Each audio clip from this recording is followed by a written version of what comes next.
Hola, buenas noches. ¿Qué tal? ¿Cómo les va? Probando 1, 2, 1, 2, 3, 4.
Soy yo. ¿Cómo sale, Nico? No es Jarvis. Hola 1, 2. Hola 1, 2, 3, 4. Probando. Estamos a 5 minutos de que NASA comience su streaming.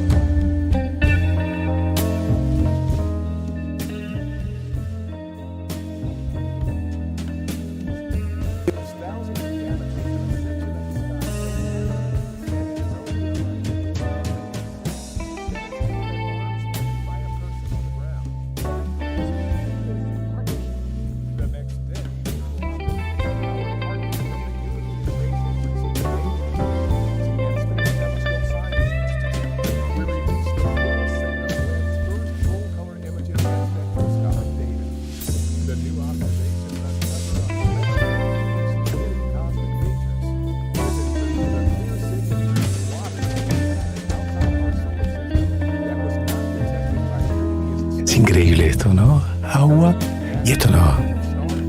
Esto es lo mejor que hay.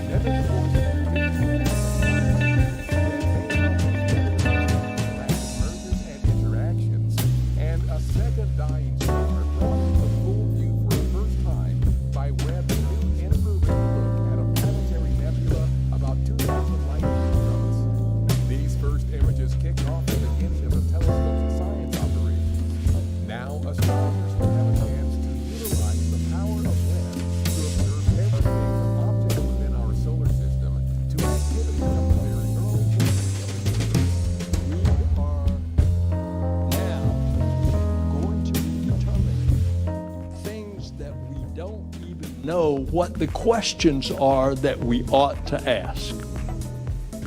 And so it's one of these great engineering feats, not just for us, but for humanity. Meanwhile, some NASA developed Buscando a Darien, que Darien estaba ahí. Darien estaba por acá, en algún lado de estos. No sé si no es este, ¿eh?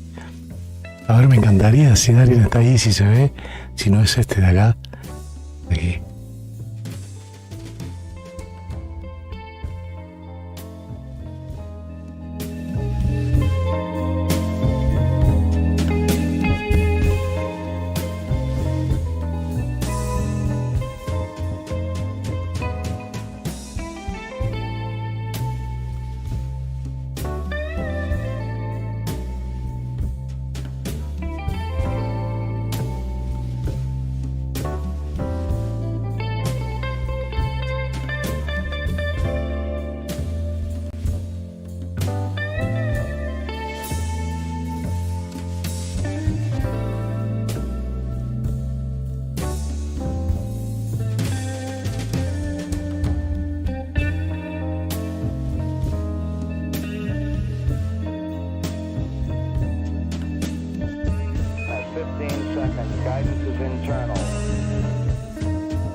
Esto es filmación del año 69 de NASA.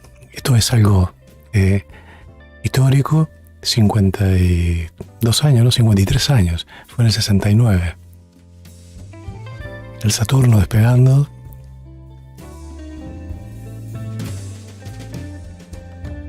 Me quiero imaginar que obviamente es como dicen, remasterizado. Así fue el anuncio de la gente de prensa de NASA. Esto es parte de la transmisión original que se pasó en Nueva Zelanda y Australia en la televisión. Esto es lo mejor que tenían, ¿no?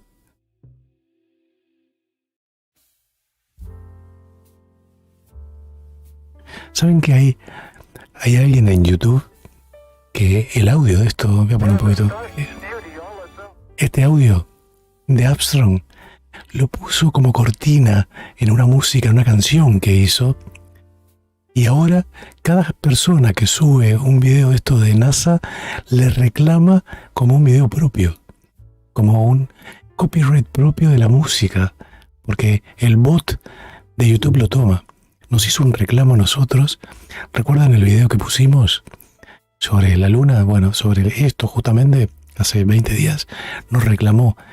Le peleamos un mes y se la ganamos, porque aparte es de NASA el copyright. Es ellos quienes permiten que lo utilicemos. No podés apropiarte de algo ajeno.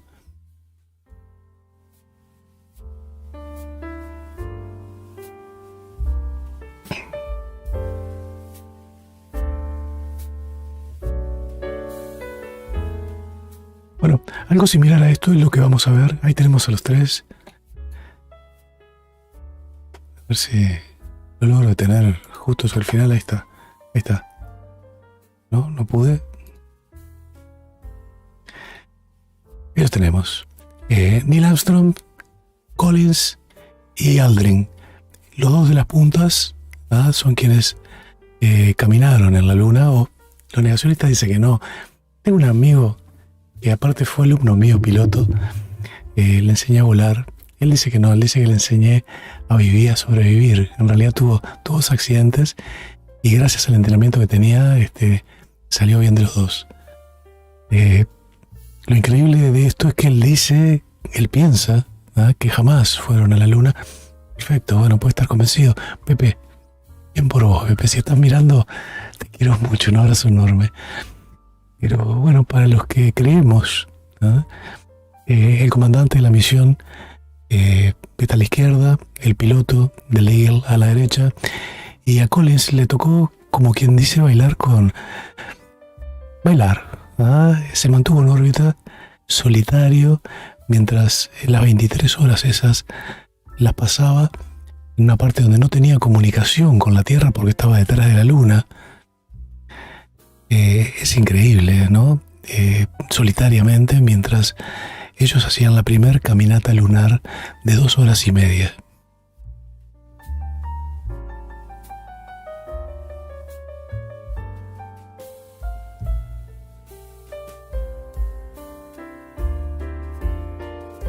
Vamos a revisar un poco.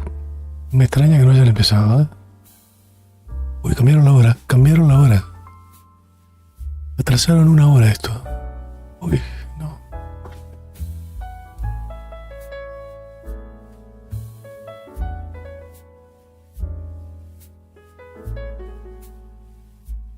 Empezaba ya hace 2 minutos, me extrañó que no empezara. Yo me encantaría quedarme 1 hora charlando con ustedes. Pero vamos a ver. Vamos a hacer una encuesta. Una encuesta. Pregunto acá en el canal.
Dejamos música.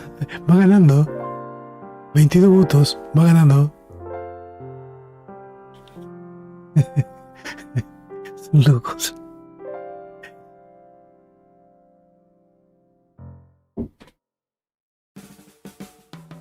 ¿Cuántos somos? 93 en este momento. Están faltando votos.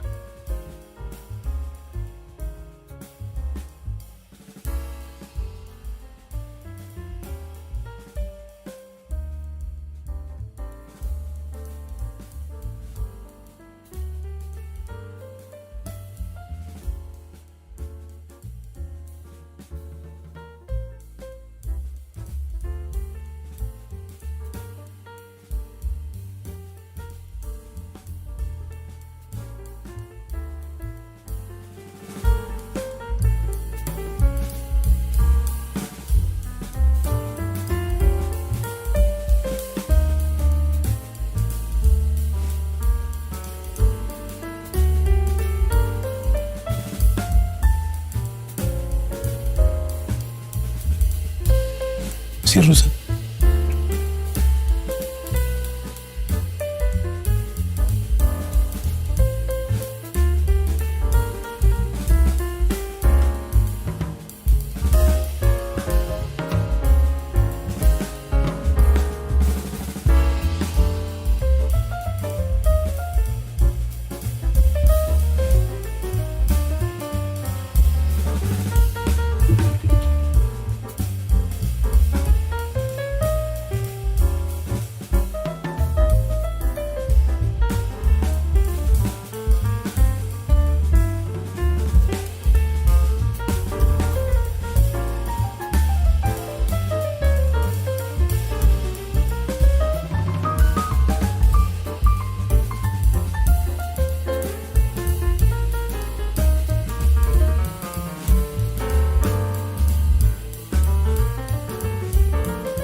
con ustedes. ¿Están en Discord? Dice Rodolfo. No, yo no. Todavía. Ahora no. Voy a poner un letrero de que es la hora que empieza. Déjame un segundo.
que la fuerza no solo me acompañe, también a ustedes.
éxito.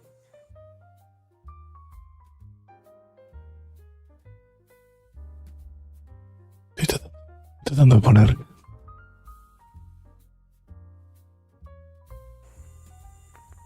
Hola, ¿qué tal a todos? ¿Cómo andan? Bueno, esto fue la operación, ¿no? Pero no entiendo, no puedo subir el volumen, a ver. La operación fue un éxito. La opción que estoy recibiendo acá es espectacular. Ya me levanté. Un amigo me sugirió estoy sentado ahora. Justamente comparar. Esto no es.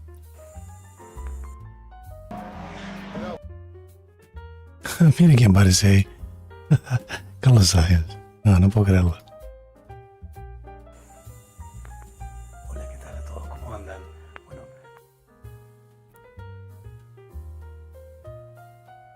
Quiero ir para atrás y ver en el canal los videos anteriores. ¿Mm?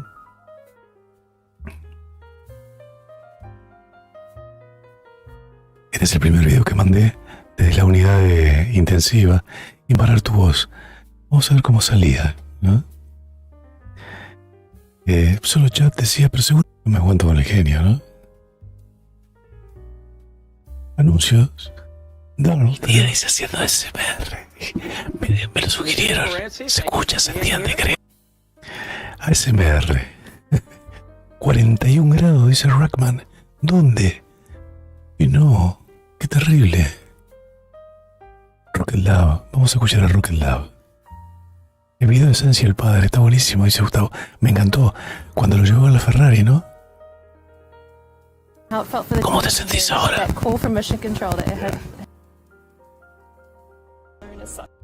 Rocket Lab, el encendido motor de Capstone.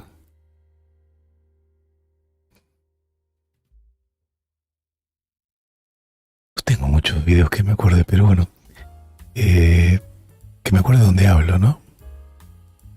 Este por ejemplo, habla así.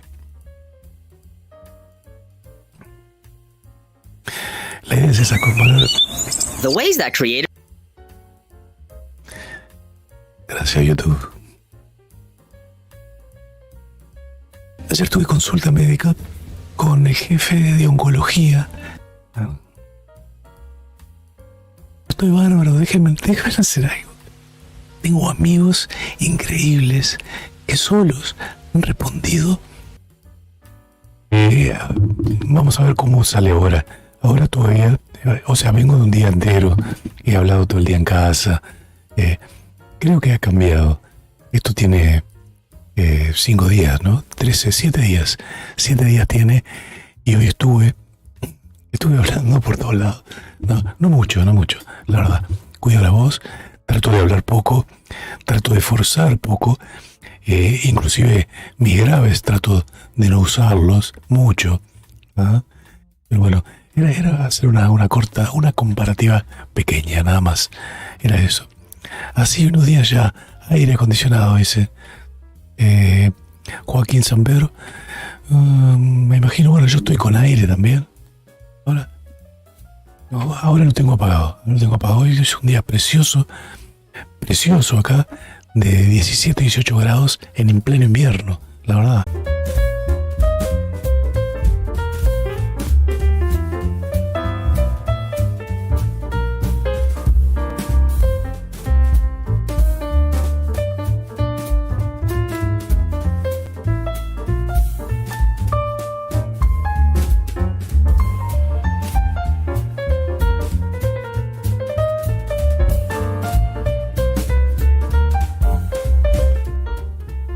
Ok, actividad de ventilación en la Starship, ¿eh?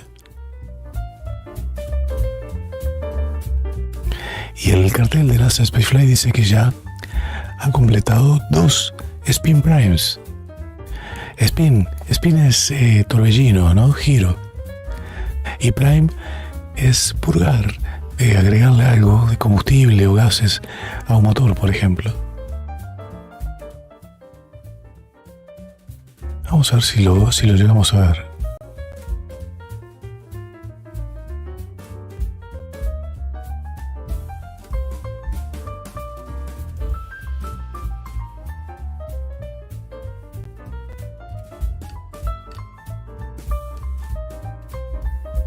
Para quienes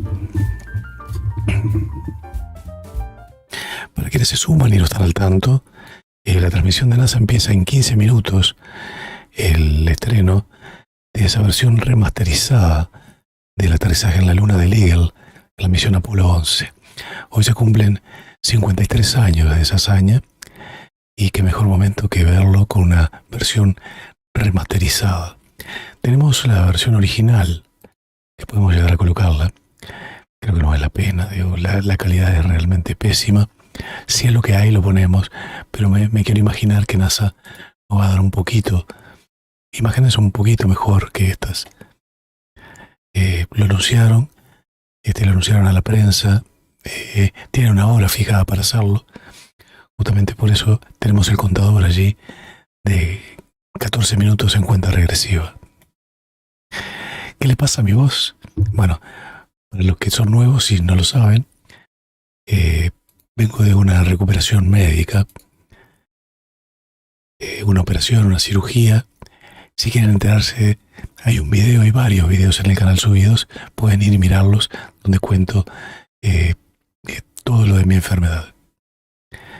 Y que obviamente los estoy actualizando también, y bueno, a cuanto haya novedades, las van a saber. Estamos esperando ahora los resultados de unos análisis para comenzar el tratamiento. Bueno, la encuesta fue un 57% a favor de seguir, ¿no? Son más locos que yo ustedes, gracias.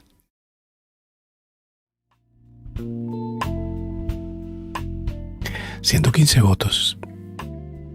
Para los 76 que somos, hubo gente que votó y se fue. Está bárbaro.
El SF terminó.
Qué bueno. Qué bien hecho está. Qué bien hecho. Yo me muero si podemos ver un lanzamiento español así, la verdad.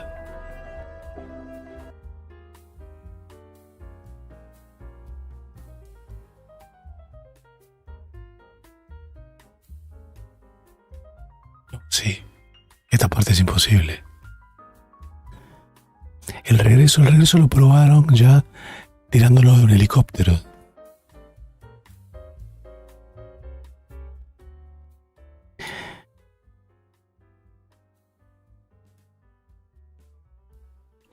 Esas tomas son reales, estos son reales, Estas tomas son reales, eso no es CGI.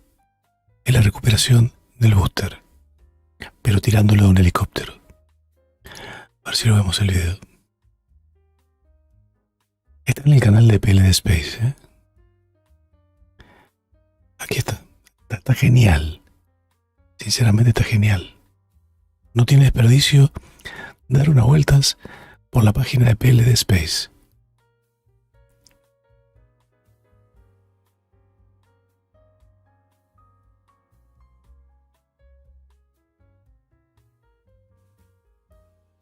Sinceramente los felicito. El arenosillo, ¿no? Ahí va, ahí lo sueltan.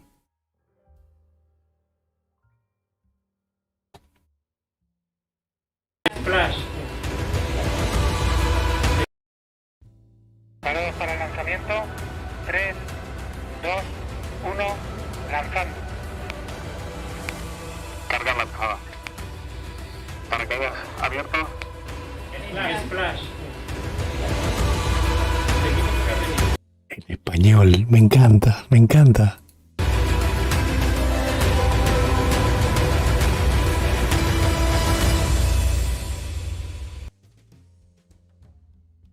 Gente, los invito a que vayan y miren, la verdad, vale la pena.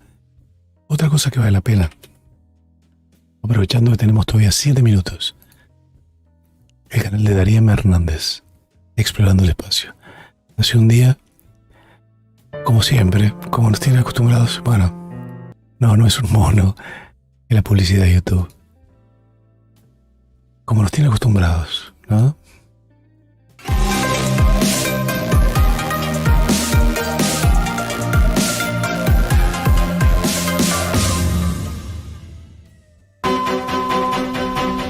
La NASA anunció el 15 de julio que firmó un acuerdo con la Agencia Espacial Federal Rusa Roscosmos para intercambiar asientos de naves que viajan hacia y desde el laboratorio en órbita. Increíble toda la información que nos muestra Darío. ¿Ah? La instalación está programada para estar a pleno funcionamiento. No voy a mostrar las noticias, no es la idea. Y despegó a las 14:20 UTC desde la estación. La idea es que justamente vayan al canal y lo miren. ¿Ah?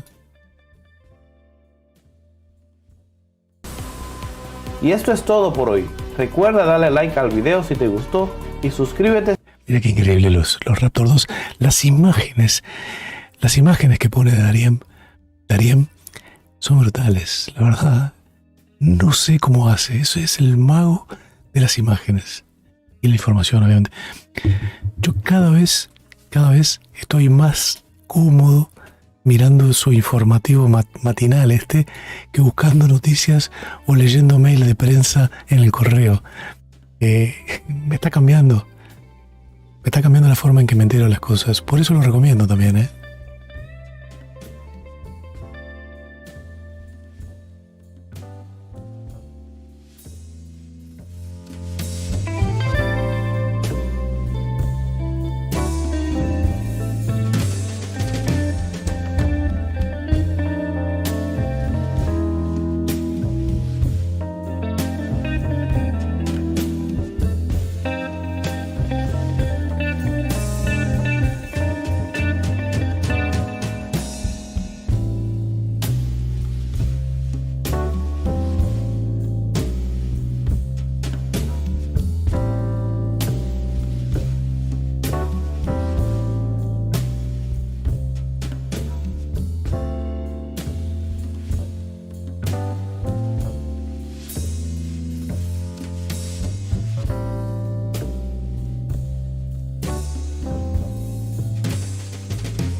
Bueno, hoy se cumplen 53 años de esta hazaña del aterrizaje en la Luna por parte de Armstrong y Aldrin. Edwin y pues Aldrin y Neil Armstrong. Al final de una novena vuelta, una novena órbita,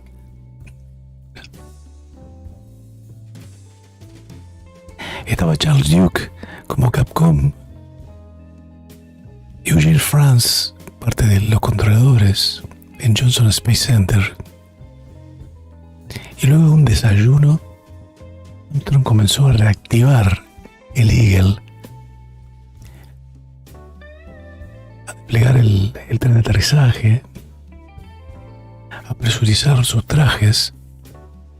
En la 12ª órbita, Duke le mandó un mensaje diciéndole que tenía el go para desacoplarse.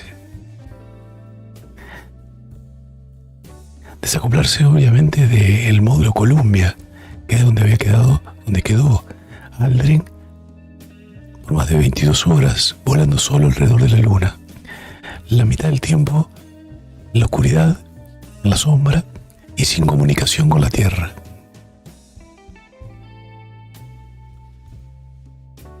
Después de reaparecer detrás de la Luna, Armstrong dijo: el Eagle tiene alas.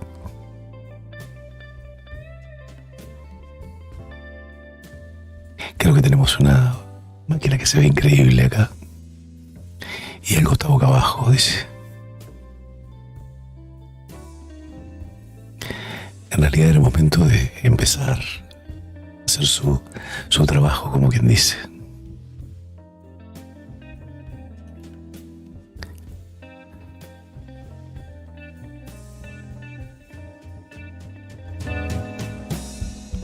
Es una historia increíble para contarla. Me encantaría tener mejor voz para hacerlo.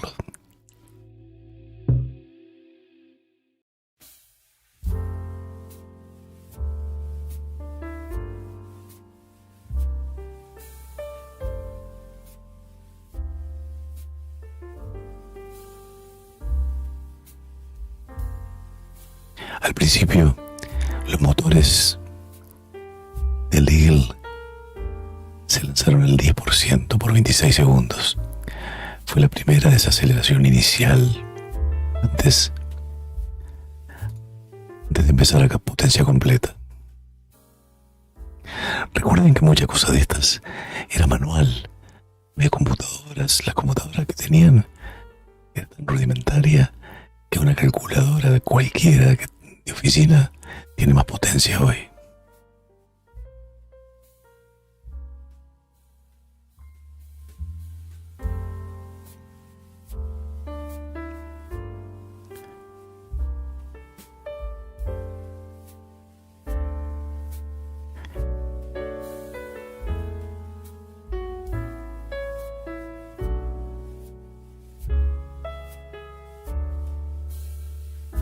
¿Cómo se guiaban? Bueno,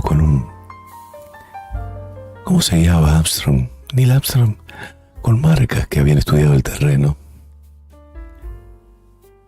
Y con eso calculaba instantáneamente él como piloto. Recuerden que era un piloto muy experiente, ¿no? Con mucha mano, como se dice, ¿no? Con mucha mano para manejar los aparatos.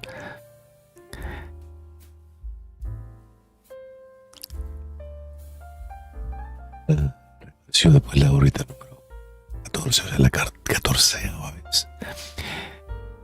Y dijo que Duke le dijo que estaba para ser ya habilitado para hacer el descenso con potencia, que le llamaban PDI, que es Power Descent Initiation, el comienzo de la maniobra de aterrizaje del Eagle. Bueno, vamos a ver. Estamos en hora.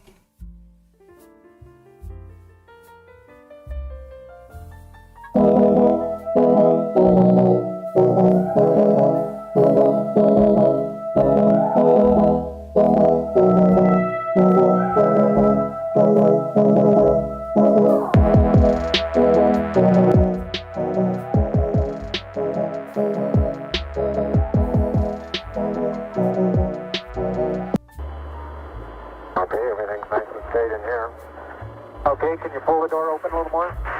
Right. Okay. Did you get the main down? I'm going to pull it now. Esta versión de la televisada, los primeros 3 minutos son las mejores imágenes. Yo lo he visto en Australia y Nueva Zelanda. Se ve muchísimo mejor. Muchísimo mejor, la verdad.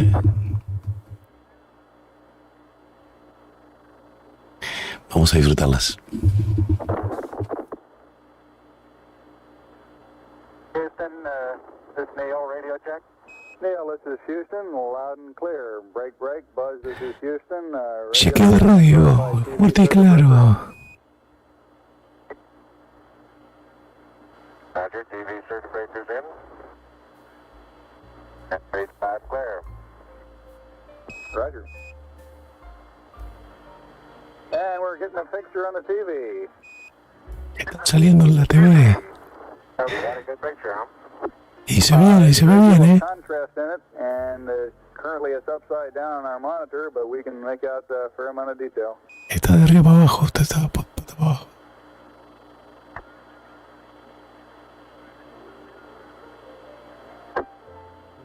Okay, we can verify the position, the opening I ought to have on the camera. Stand by.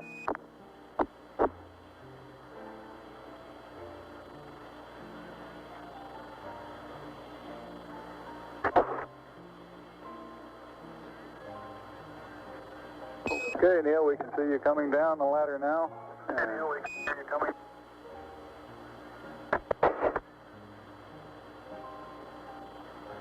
Okay, I just checked. Getting back up to that first step. That isn't collapsed too far, but it's adequate to get back up. Roger, we No. can see a pretty good little jump. El tema de los pies, bueno, ahí tenemos. Neil Armstrong poniendo el primer paso en la luna.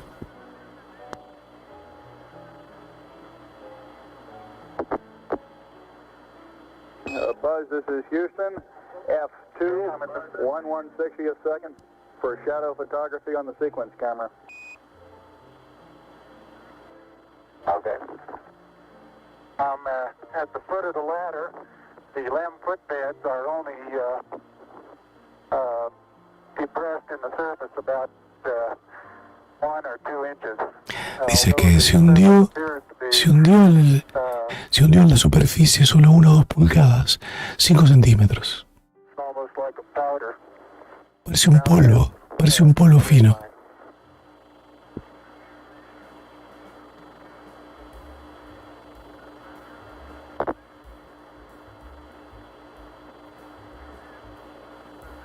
I'm going to step off the limb now.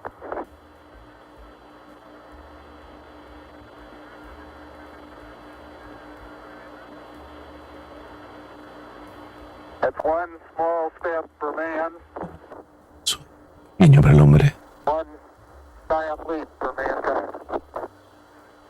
pero un enorme para la humanidad.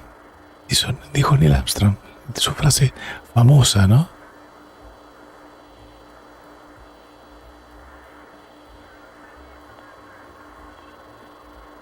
As the surface is fine and powdery, I can pick it up loosely with my toe. It does adhere in fine layers, like powdered charcoal, to the sole and sides of my boot. Está escribiendo lo que pasó con el polvo y la bota. Small fraction of an inch, maybe an eighth of an inch, but I can see the footprints of my boots and the treads in the fine sandy particles. Neil, this is Houston. We're copying.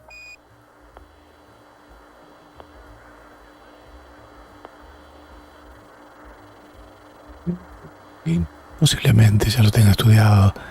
Este tipo de cosas no se improvisa nada, ¿no? There seems to be no difficulty in moving around as we suspected. It's even perhaps easier than the simulations of 16G that We performed in various simulations on the ground. Absolutely no trouble to walk around. Viendo una imagen mucho mejor de lo que se vio en el año 69, medio cuerpo de Armstrong ya parado al lado del módulo.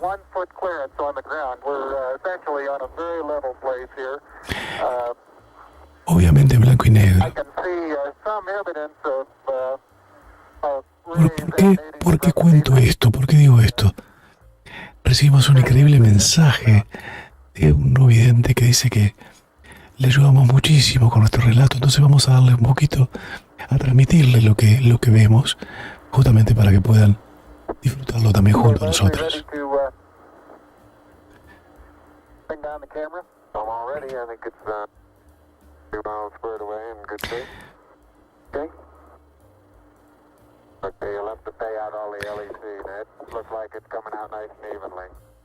Recuerden que esta caminata lunar de 2 horas y media, que fue todo lo que hicieron, fue parte de las 22 horas que estuvieron en la luna, que tuvieron que dormir mal acomodados en una pequeña cápsula, ese módulo lunar del Eagle, que gran parte quedó en la luna, que es lo que estamos viendo una silueta oscura tras de una elevación blanca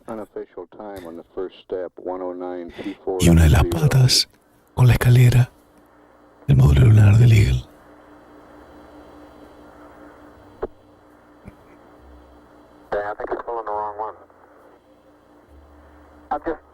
Okay, I'm ready to pull it down now. There was still a little bit left in the... Okay, don't hold it quite so tight. Okay? Apriete muy fuerte esa placa, le dicen, ¿no? No sé qué, él no estaba atendiendo qué es lo que estaba haciendo, ¿no? 29 de agosto, saludos Daniel, dice Lunar, sí. 29 de agosto es la fecha prevista del lanzamiento del SLS. Lo dijeron hoy en la conferencia de prensa, correcto. La transmitimos en directo. Si quieren verla, toda la información está puesta en el chat. Pónganla y vayan leyendo el chat que está ahí.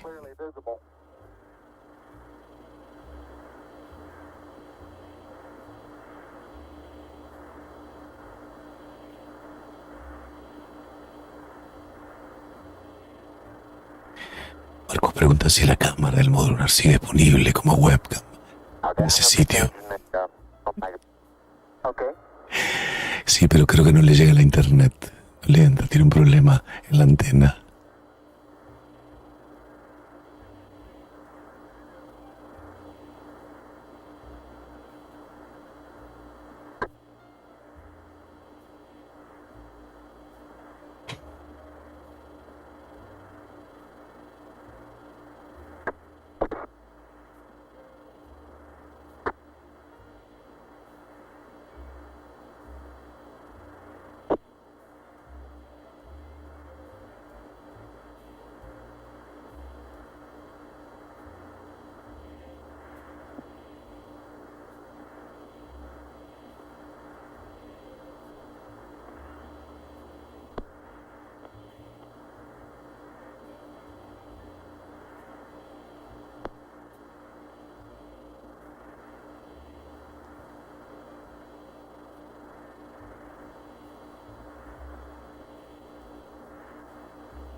Sí, se escucha cada día habla un poquito mejor. No sé si estoy mejor, pero parece. And I'm still in the LEC on the secondary stud.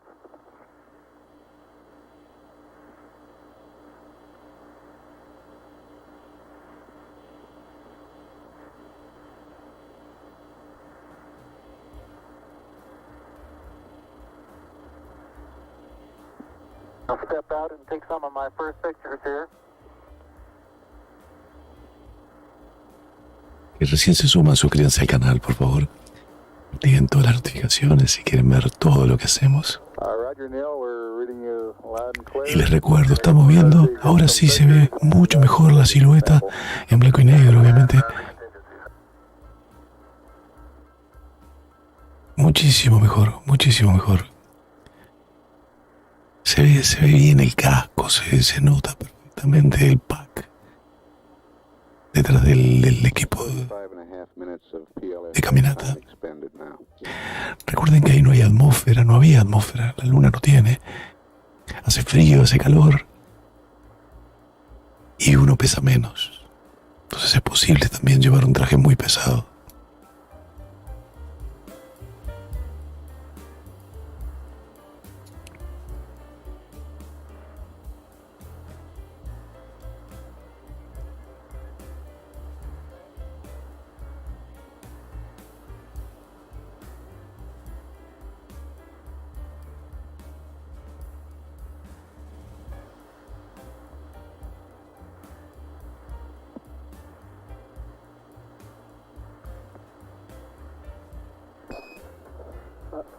Neil, this is Houston. Did you copy about the contingency sample? Over. All right, you're going to get to that just as soon as I finish these picture series.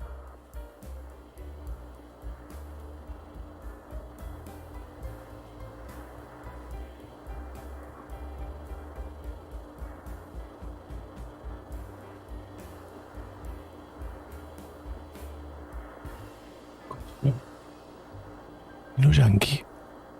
Ojo, Marcos a veces no piensa cuando escribe, me parece. Lo que escribió, ¿no? Dice, es cuando con la bandera yankee. No es yankee.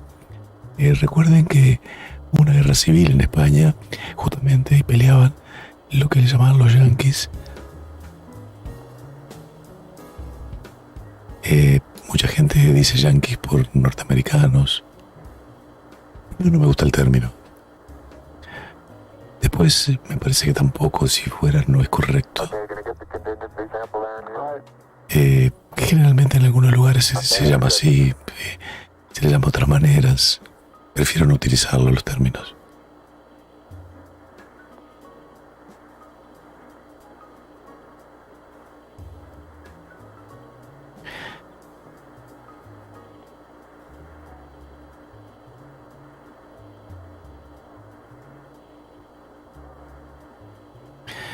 Que dice, en Fresnedilla de la Oliva hay un museo lunar en el que se puede ver toda la información y objetos que accedió la NASA como recuerdo de donde tenían el cordón umbilical de las comunicaciones durante el alunizaje.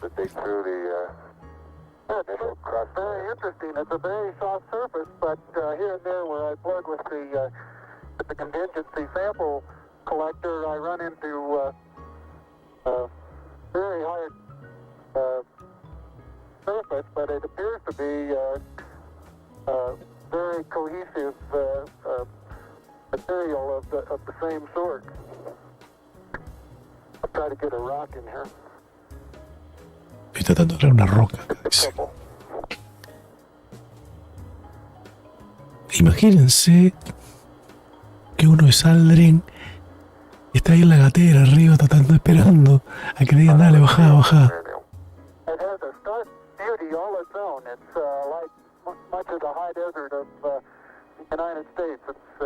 Aparte, piensen en otra cosa. Esa nave, a diferencia de la estación espacial cuando salen al espacio, no tenía esclusa. Era chiquitita. No podían dormir acostados en el lugar que tenían. Inclusive tenían los ruidos de los motores y las cosas de los acondicionados que dice que era imposible. Pero no solo eso. Al no tener esclusa, tuvieron que ponerse los trajes ahí adentro, presurizarlos, acondicionarlos y luego despresurizar la nave para salir. ¿Qué tiene que ver eso? Bueno, que después al volver todo tenía que andar bien, había que cerrarla, había que sellarla, había que presurizarla. ¿Ah? No tenían mucha escapatoria si algo salía mal, ¿no? farther, but it's hard for me to pin down farther than that. También, Gustavo, los Yankees son los de Nueva York, sí. Long way up here.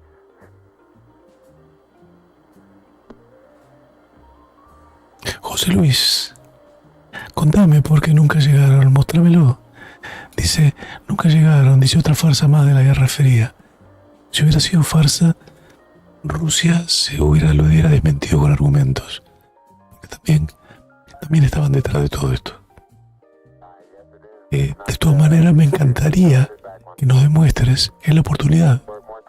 ¿Querés salir al aire? Te invito.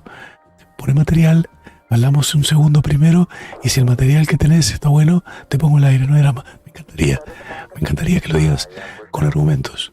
Algo que diga que esto no es verdad.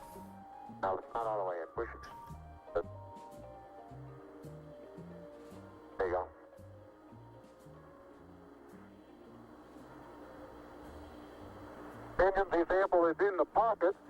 My oxygen is 81%. I have no flags and I'm in minimum flow.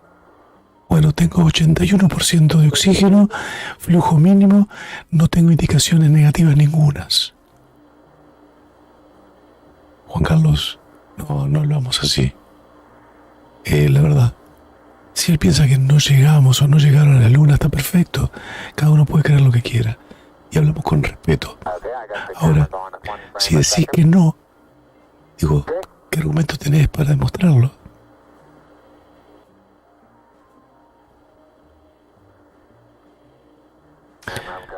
Yo creo que sí, que se puede caer por la inestabilidad del terreno, claro, ni que hablar.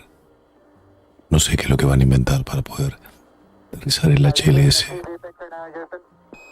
Neil, yes, we are getting a TV picture.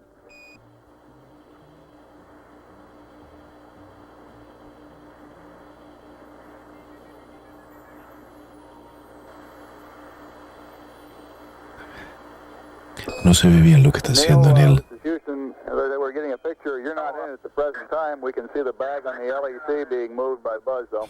Ah, dice, puedo ver la... Oh, let me move that over the edge for you. Okay, ready for me to come out? Yeah, just stand by a second. I'll move this over the handrail.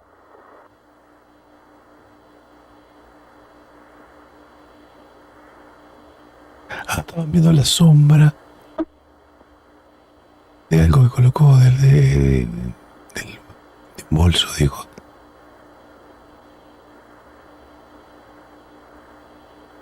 Okay. All right, that's got it. Joaquín, es cierto lo que decís. All set. Es cierto lo que decís. La cámara fue desplegable. La desplegó antes de bajar de la escalera. I'll try to watch your bliss from underneath here.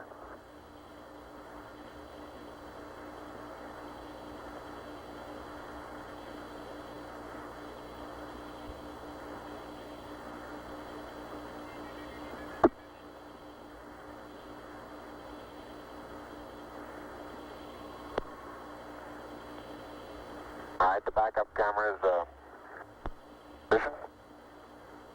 Dijeron algo de la cámara. Okay, your bliss looks like it's clear and okay.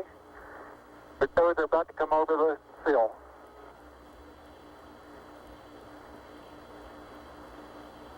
Okay, now drop your bliss down. There you go, you're clear. ¿Cómo va de salud? Dice Matías. De la cirugía. Recuperándome bárbaro. Got an inch clearance on top of your bliss. Del resto, que es Okay, you need a little bit of arching. la anatomía patológica, esperando los resultados, comiéndome las uñas.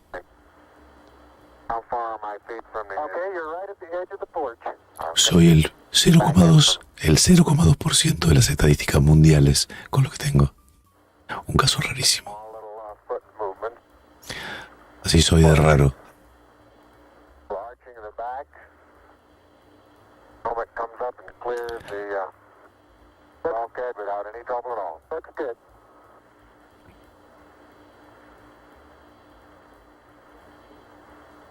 ¿Es bueno o malo que sea el 0,2% mi enfermedad? No, no es bueno. ¿Qué tan malo es? Lo vamos a saber cuando estén los resultados. Lo van a saber, se lo voy a decir.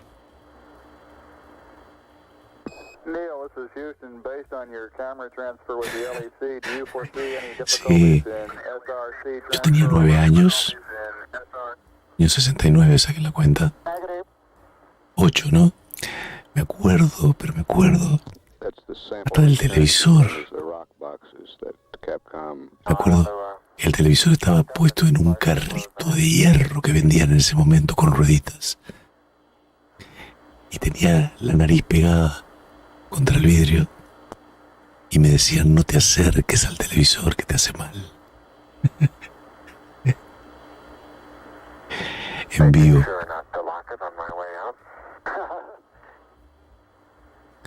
Sí, claro, Frankie, podés. Me encanta.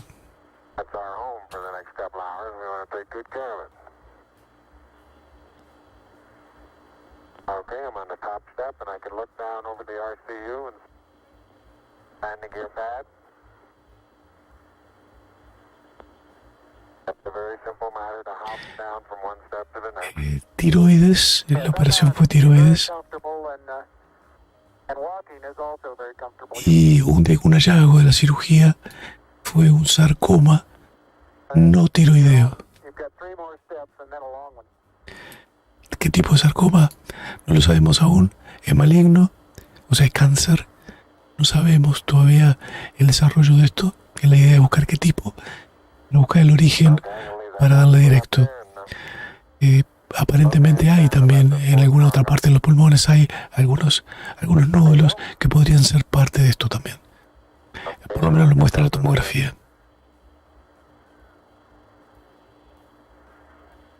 Pero no distraernos eso está puesto en videos, está puesto. Vamos a poner un reporte médico nuevo ahora en cuanto tengamos.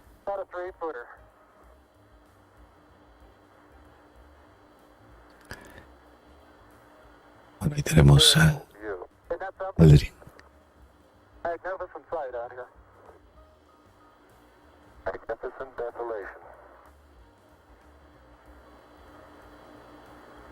La desolación.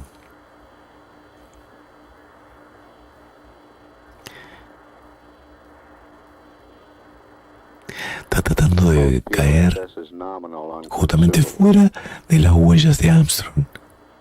Quien saca la foto de las huellas es él. Aldrin es quien saca la famosa huella de Armstrong en la Luna.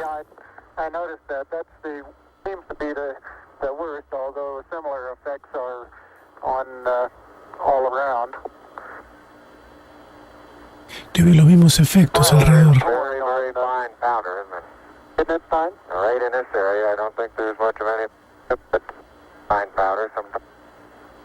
Clouds together, and it's hard to tell whether it's a cloud or a rock. Notice how you can pick it out?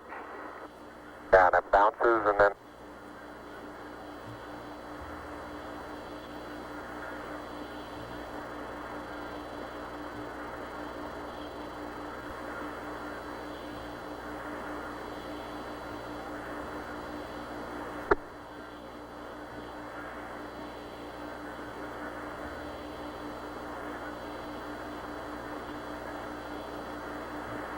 reaching down, really easy. Got my suit dirty at this stage. Bueno, ¿qué es lo que van a hacer ahora? Lo que hacen es colocar una placa conmemorativa en la escalera de ese módulo lunar.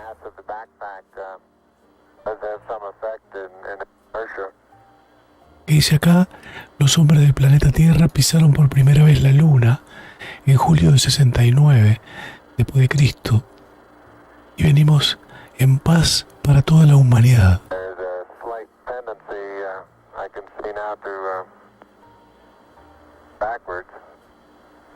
Y tiene las firmas, tiene la firma de los astronautas de la misión Apolo 11, del presidente Richard Nixon también.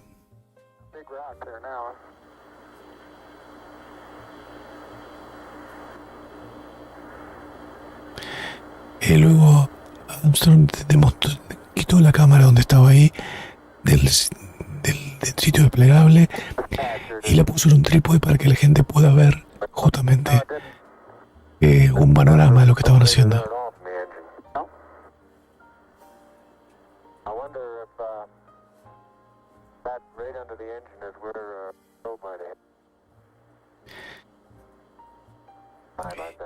Hubo ciencia también en esta caminata espacial.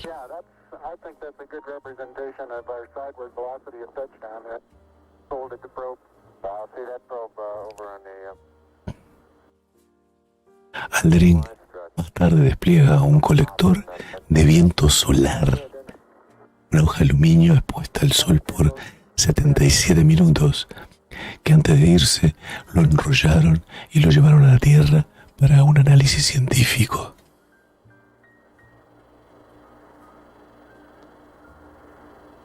Luego viene lo de la bandera.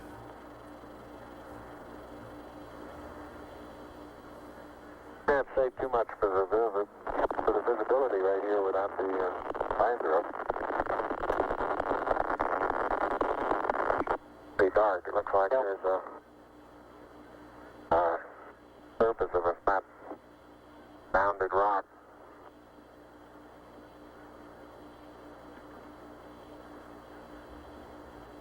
And incidentally, these rocks, very powdery surface.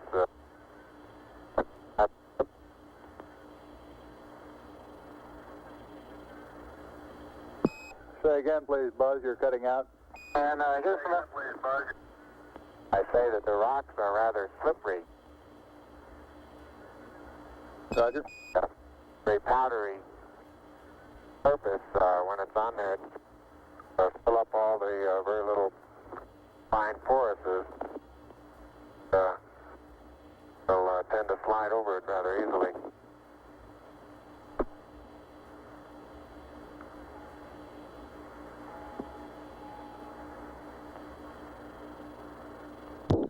Neil Armstrong getting ready to move the TV camera now out to its panorama position. Un momento que cambia la cámara de lugar. Particular area.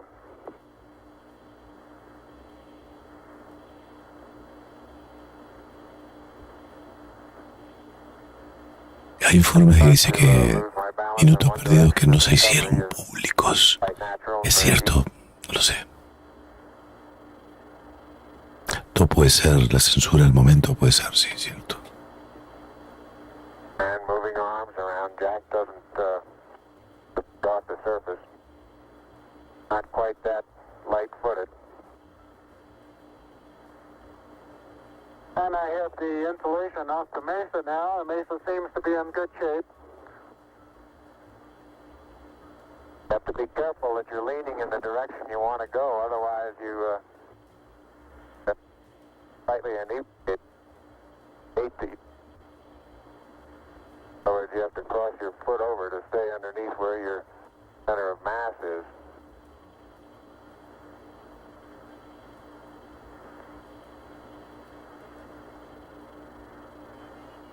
Hey Neil, didn't I say we might see some purple rocks?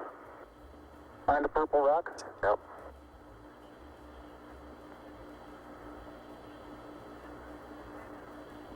Very small, sparkly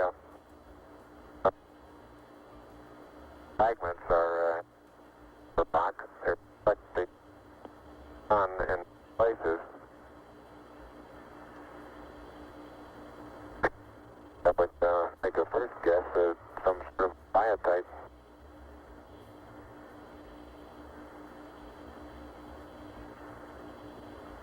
I'll leave that to the further analysis. But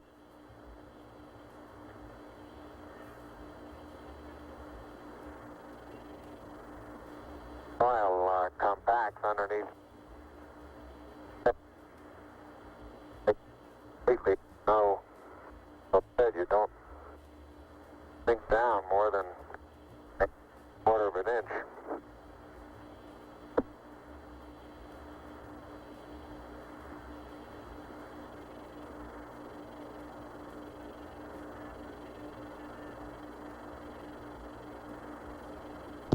Biotite is a brown mica substance. Okay, Houston, I'm going to change lenses on you. Roger, Neil.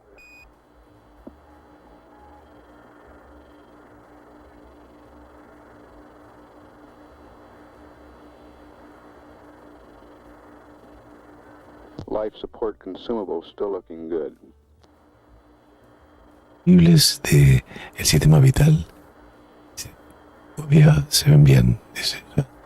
Oxígeno y energía. Okay, Houston, tell me you get a new picture.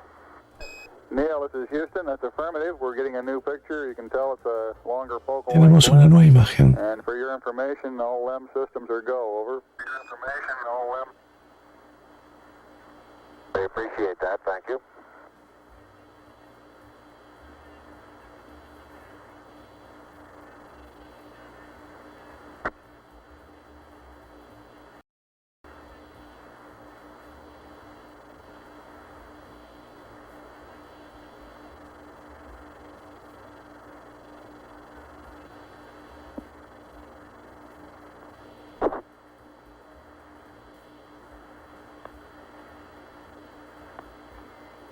Neil is now unveiling the plaque that is.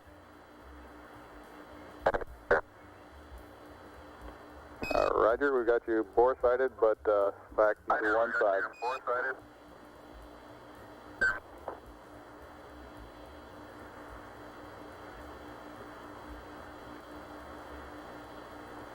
For those who haven't read the plaque, we'll read the plaque that's on the front landing gear of this LEM.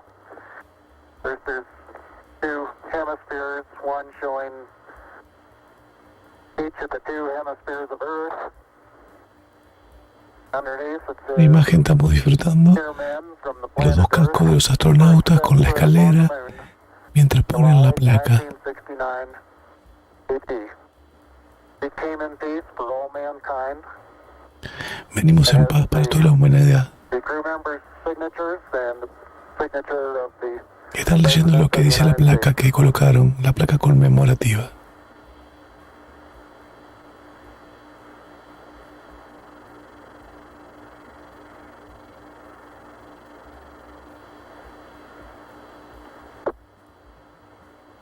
Ready for the camera? Oh, I get it. No, you're taking the TV on now.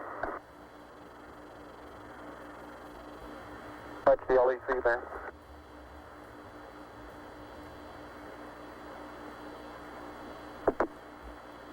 I'm afraid these moth materials are going to get dusty.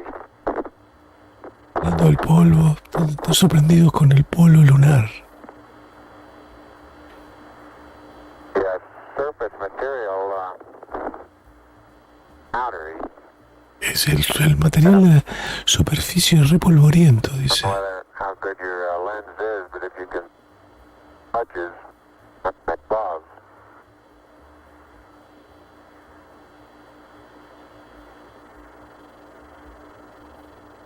Very much like a very finely powdered carbon, but pretty looking. Bueno, voy a estar en el chat un momento, voy a preparar algo para comer. Tenemos para un rato largo, y tienen algo que hacer. Esta parte creo que hasta acá está muy interesante, era muy importante. Esta parte justamente de la placa conmemorativa en la escalera del módulo lunar, ¿no? Houston, how close are you able to get things in focus? This is Houston. We can see Buzz's right hand. It's somewhat out of focus. I'd say we were focusing down to probably about 8 inches to a foot behind the position of his hand when he was pulling out the cable.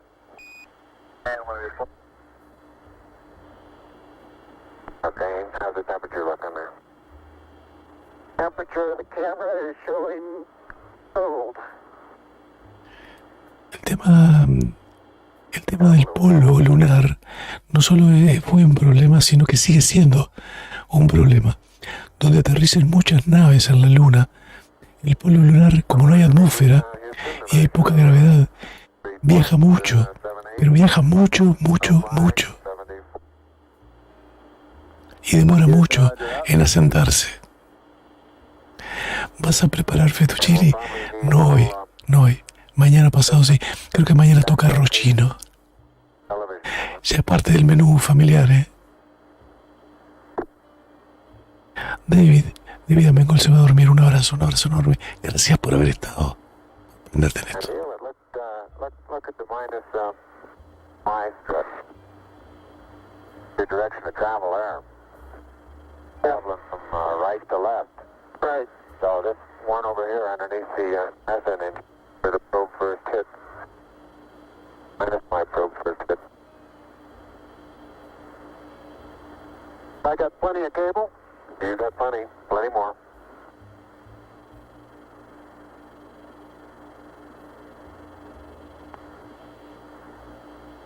Okay, I think I got the end of it. Something interesting in the bottom of this little crater here. Maybe. Keep going. We got a lot more. Okay. Getting a little harder to pull out here.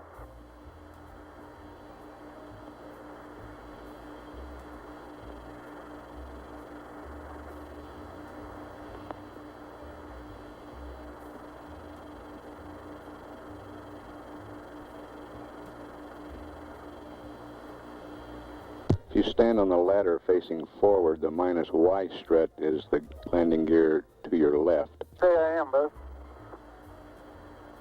40, 50 feet. Why don't you turn around and let them get a view from there and see what the field of view looks like. You're backing into the cable. Okay. Turn around to your right, be better. I don't want to go into the sun if I can avoid it. That's right, yeah. I just leave it. All right, let it sit like that and walk around it.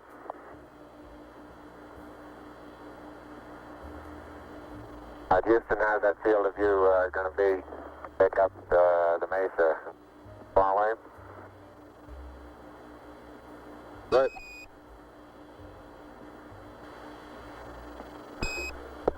Neil, this is Houston. The field of view is okay. We'd like you to aim it a little bit more to the right, over.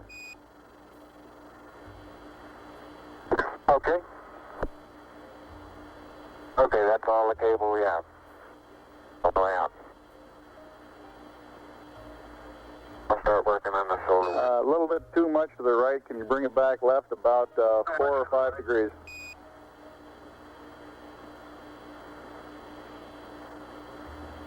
Okay, that looks good, Neil. Hey, that looks good, Neil. Okay, now, think I ought to be farther away or closer? Can't get too much further away. Let's try it like that for a while. I'll get a couple panoramas with it here. Roger, you look okay as far as distance goes, Neil, and we'll line you up again when you finish the panorama. You're going too fast on the panorama sweep. You're going to have to stop for... I haven't stopped. I haven't set it down yet. That's the first picture in the panorama. Right there. Roger.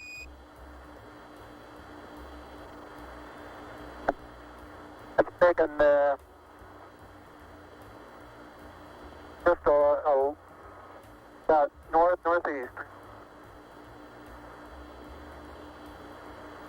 Tell me if you got a picture, Houston. Well, we've got a beautiful picture, Neil. Okay, I'm going to move it.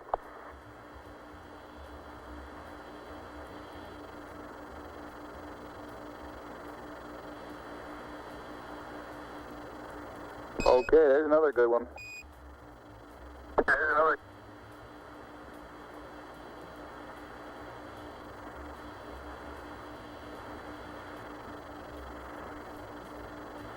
Okay, we got that one.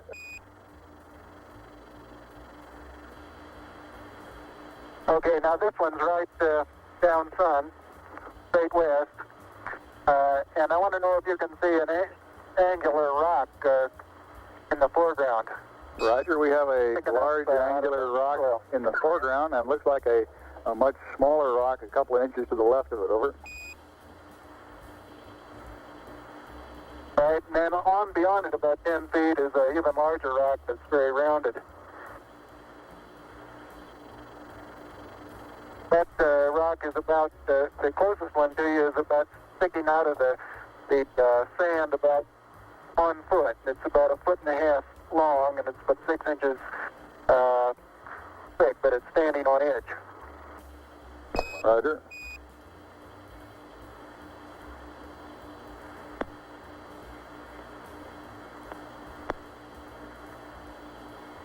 Okay, Neil, I've got the table out. The bag deployed. We got this view, Neil.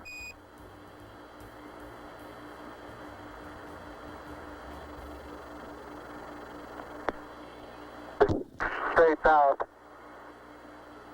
Roger, and we see the shadow of the limb. In the hills, Roger, the little hill just beyond the shadow of the limb is a pair of elongate craters. Probably the pair together is 40 feet long and 20 feet across, and they're probably 6 feet deep. We'll probably get some more work in there later.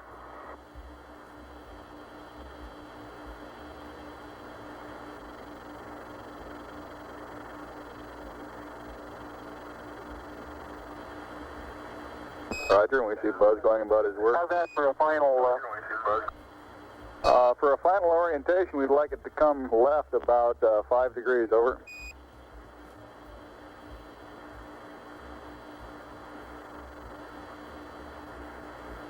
Back to the right about half as much.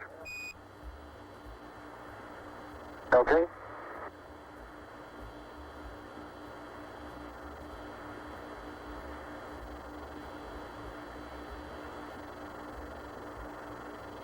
Okay, that looks good there, Neil. Yeah, that looks good there. Okay.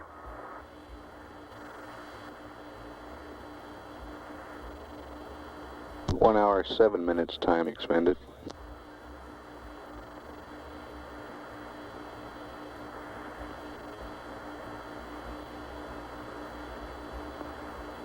Okay, you can make a mark, Houston.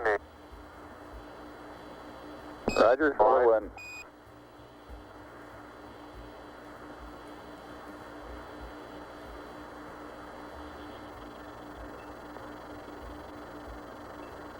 And incidentally, you can use the shadow that the staff makes to assist you in getting it perpendicular.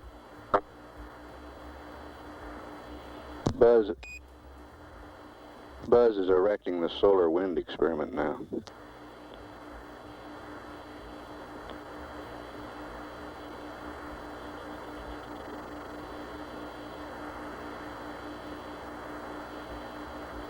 Some of these small depressions big off, and you tend to think, oh, maybe 2 or 3 inches.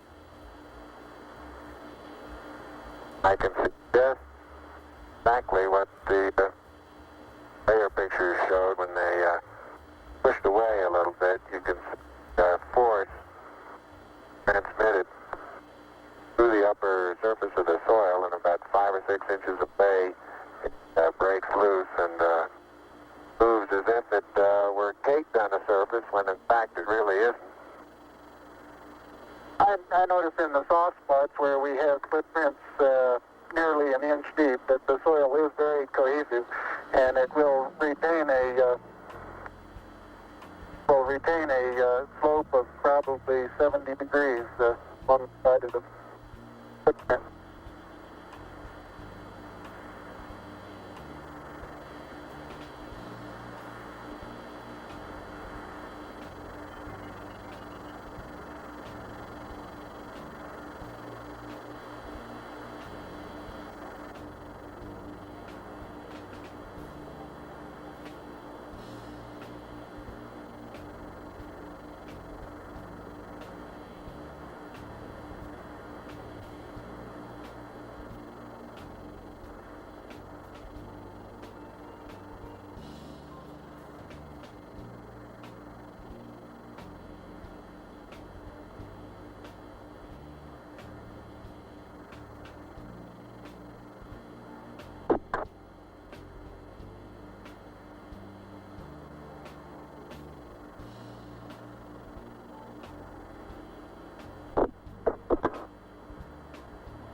limb system's still looking good.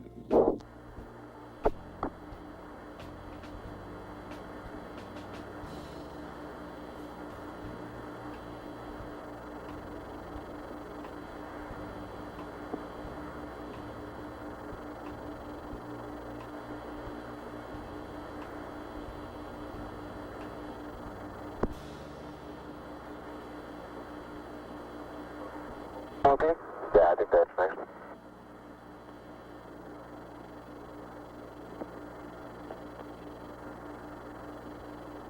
Dead end, come on.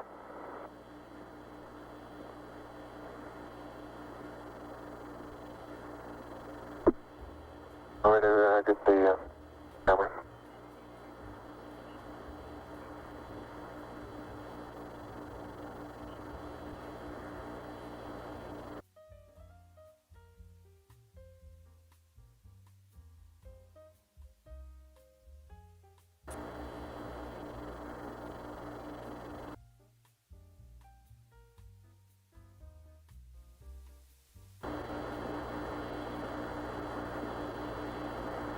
Head up to the rocker.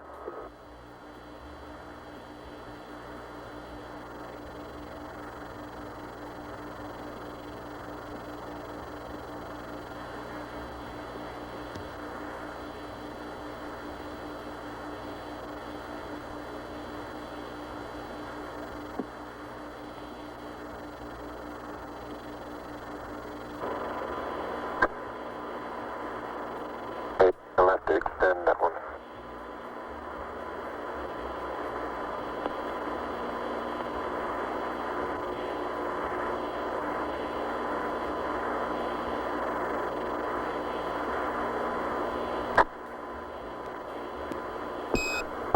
Columbia, this is Houston, AOS, over. Houston, AOS, over.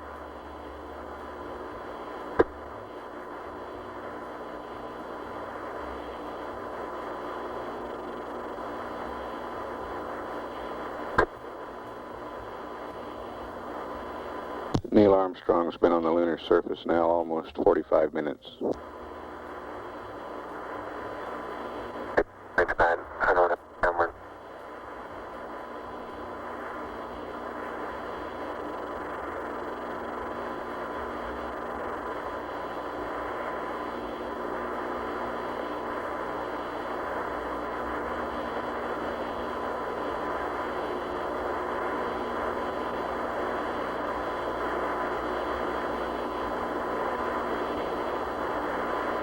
Houston, Columbia on the high gain, over.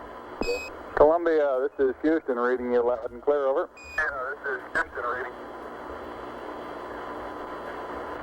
Yeah, reading you loud and clear. How's it going? Roger, the EVA is progressing beautifully. I believe they're setting up the flag now. Great. I guess you're about the only person around that doesn't have TV coverage of the scene. That's all right, I don't mind a bit.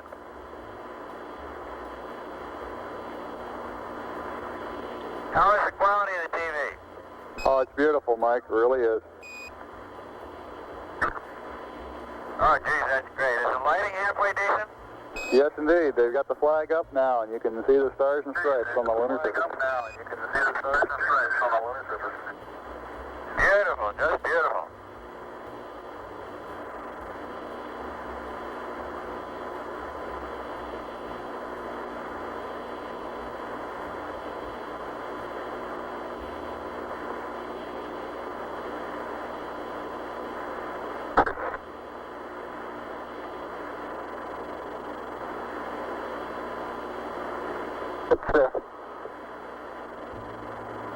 See if you can pull that end off a little bit. Straighten that end up a little.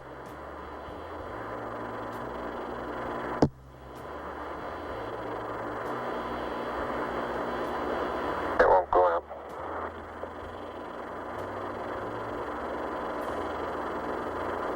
Okay.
is Houston, radio check, over. Hi, Roger. Houston, loud and clear. Roger out. Loud and clear, Houston. Roger, Buzz.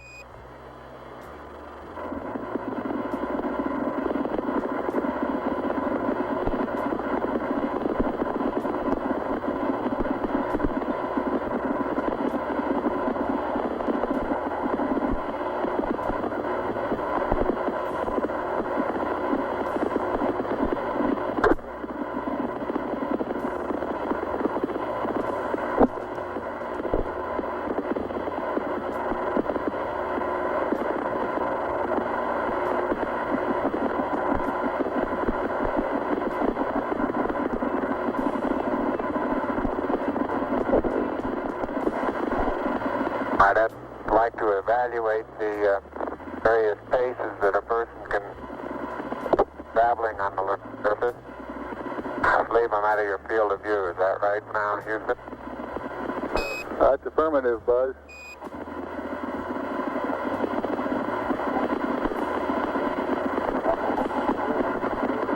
You're in our field of view now. You do have to be. All right, you do have to be rather careful to keep track of where your center of mass is. Sometimes it takes about 2 or 3 paces to make sure that you've got your feet underneath you.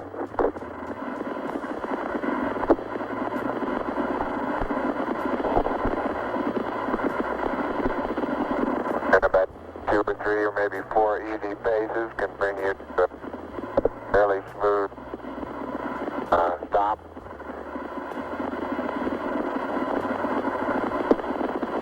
Direction. Like a football player, you just have to put out to the side and cut a little bit.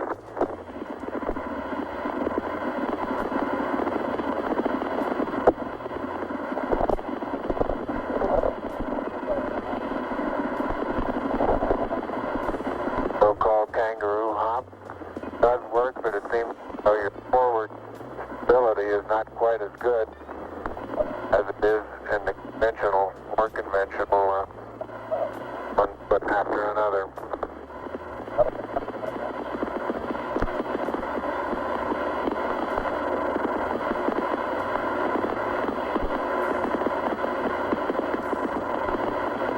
As far as saying what a sustained pace might be, I think the one that I'm using now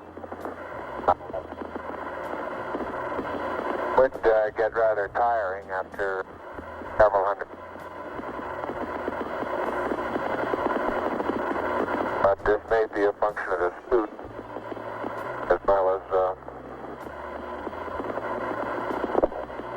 lack of gravity force here.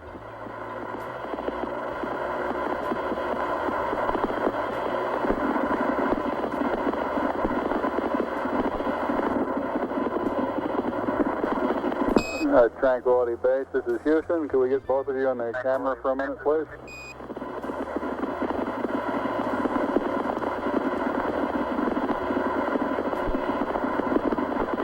Say again, Houston. Roger, we'd like to get both of you in the field of view of the camera for a minute.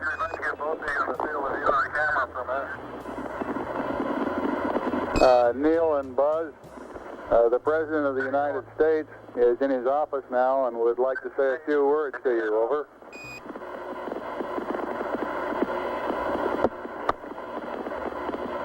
That would be an honor.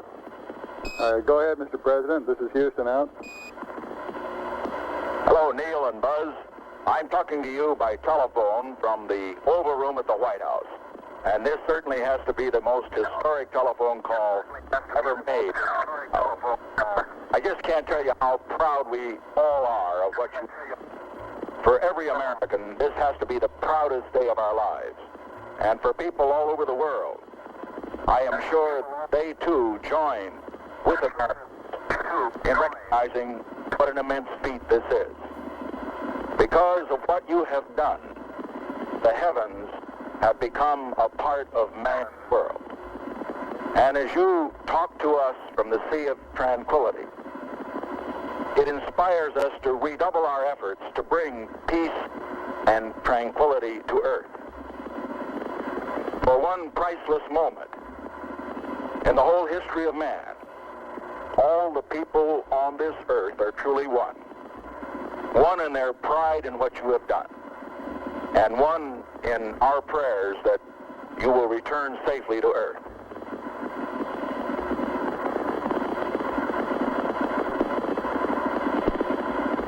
Thank you, Mr. President. It's a great honor and privilege for us to be here representing not only the United States, but men of peace of all nations, men with interest and a curiosity, and men with a vision for the future. Honor for us to be able to participate here today. And thank you very much, and I look forward, all of us look forward to seeing you on the Hornet on Thursday. Look forward to that very much, sir.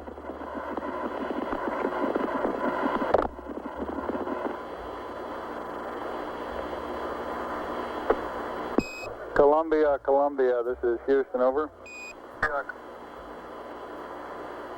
Loud and clear, Houston. Roger, I've got a P-22 auto optics pad for you.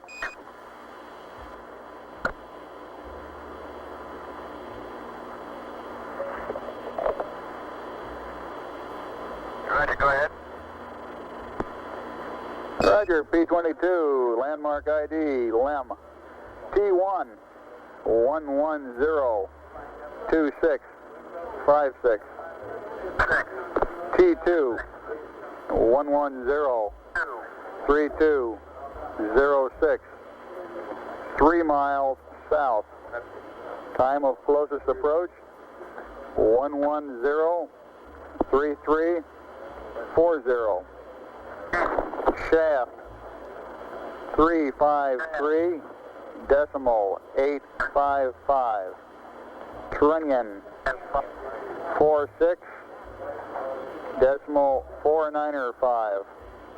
Roll 0. Pitch 250. Yaw 0. Over.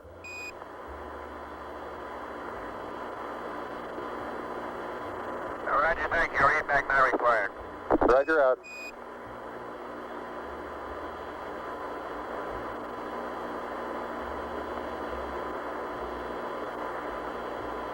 Houston, it's very interesting to note that when I kick my foot this trail with no atmosphere here and it's gravity, they seem to leave, and most of them have about the same angle of departure and velocity. Just where I stand, the large portion of them will impact at a certain distance out. There are several certain percentage, of course, that will impact different regions out, but so it's highly dependent upon the initial trajectory upwards, determines where most of the priority of the particle comes down, like the terrain.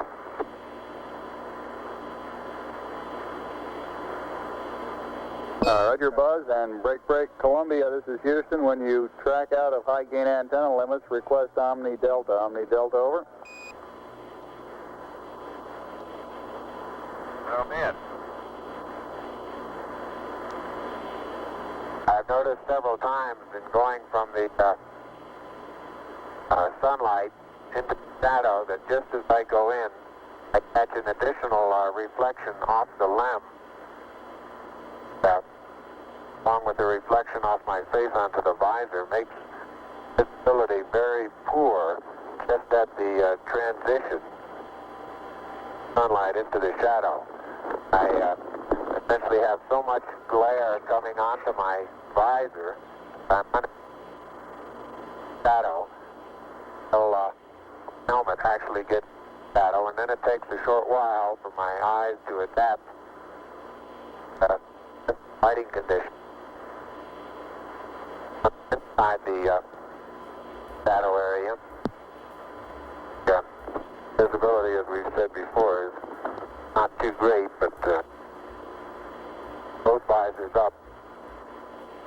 We can certainly get what sort of footprints we have and the minimal condition of the soil. Again, after being out in the sunlight a while, it takes watch it, Neil. Neil, you're on the cable. Okay. Yeah, lift up your right foot. Right foot. It's still, your toe is still hooked in it. That one? Yeah, it's still hooked in it. Wait a minute. Okay, you're clear now. Thank you.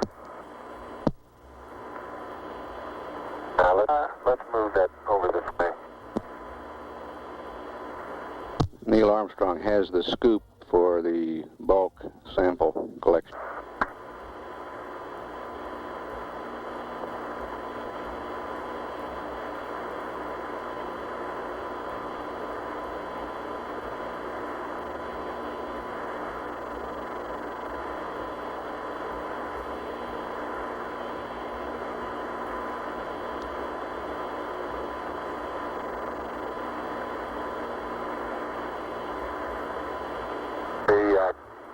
The boot color of my boots have completely disappeared now into this still don't know exactly what color to describe this other than grayish cocoa color. Seems to be covering most of the wider part of the boot. Color that had very fine particles.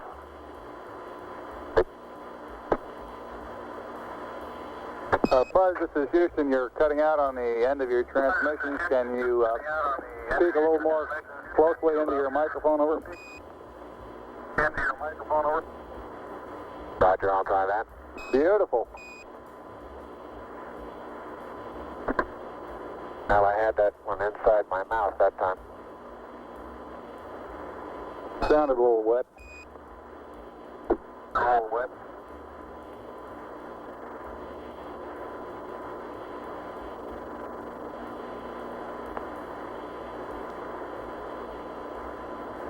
Neil's been on the surface an hour now.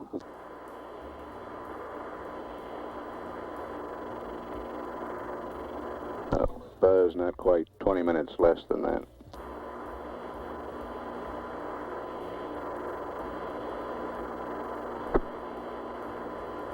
In general, time spent in the shadow doesn't seem to have any thermal effects. We still inside the suit. There is a difference, of course, in the coming radiation and the helmet, so I think there's a tendency to feel a little cooler in the shadow than we feel out in the sun.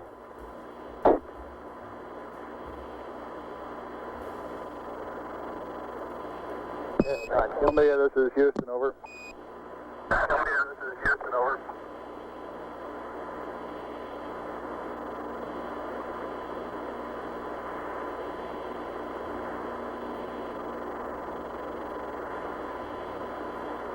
One hour and a half expended on the PLSSs now. Columbia, this is Houston, over.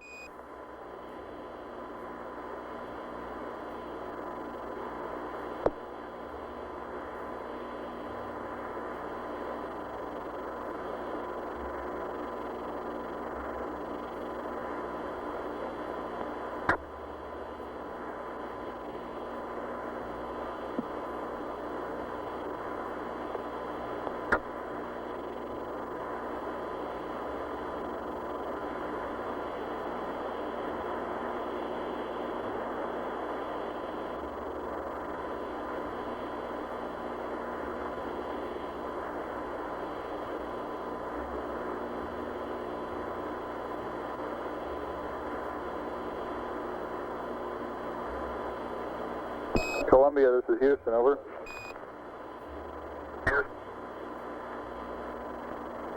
Houston, Columbia, Delta. Roger, you should have VHF AOS with the LEM right about now. VHF LOS will be at 40 minutes, 15 seconds, over. Thank you.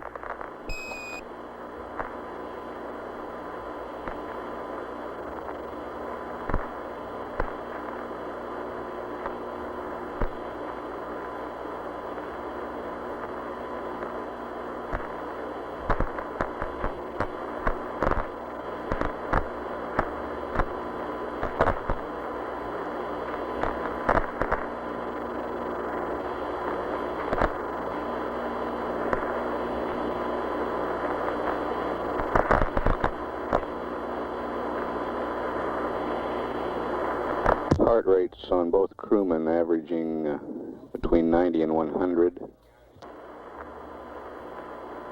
Flight surgeon reports they're right on the predicted number of the BTU units expended in energy of work. And he thinks they're in great shape. As I look around the area, the contrast in general is comes about completely by virtue of the shadows. Almost deep. Looking down sun, zero phase, very light colored gray, light gray colored, like the halo around my own shadow, around the shadow of my helmet. Then as I look off cross sun, the contrast becomes strongest in that the surrounding color is still fairly light. As you look down into the sun, a larger amount of shadowed areas looking toward us. The general color of the surrounding is darker than cross sun. Contrast is not as great. Surveying all the dusty area that we've picked up, considerably darker in texture. Now, I've picked up one. And, I imagine that this has been out by certain impacts that we've that's a distinct surveyor. The same is true as I survey cross sun along the area that we've been walking. General, is to the fact that there are footprints there. General terrain where I've been up out of this surface material is generally of a darker contrast, sounding color.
You can see Neil Armstrong bringing scoop. The ram I'll be taking is about 30 to 40 feet out to bus. But say again, which strut, please, Buzz? So it seems the plus V strut. Roger. And, right in this area, there are two craters. The one that's right in front of me now, as I look off in about the 11 o'clock position from spacecraft, about 30 to 35 feet across, and several rocks and boulders, 6, 8 inches across, different sizes.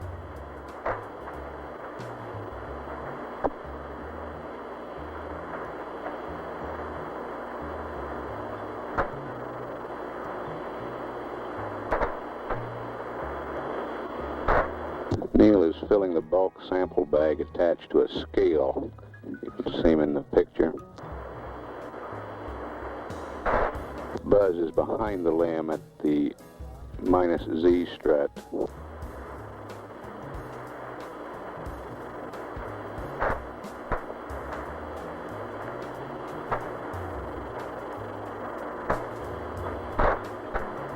That's the landing gear direction. directly opposite the ladder.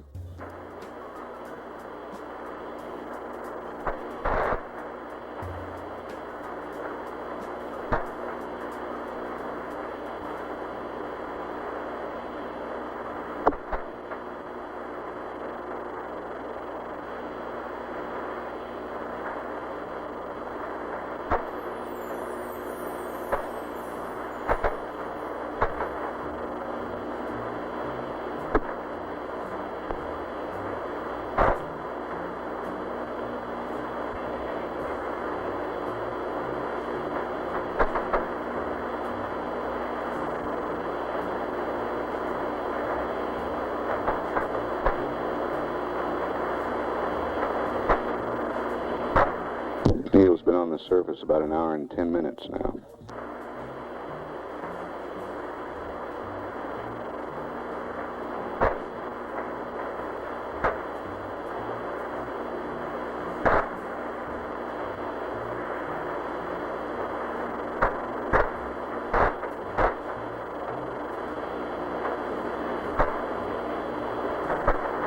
I'm now in the area of the minus Y strut. Taking some second photograph.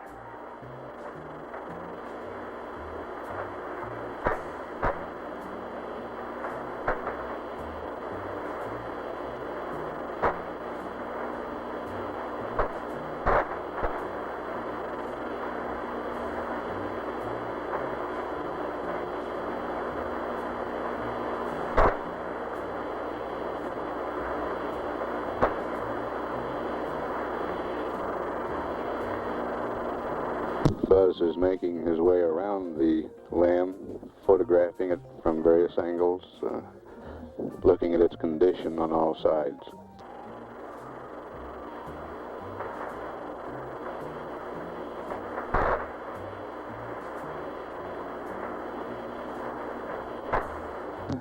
Neil's still occupied with the bulk sample.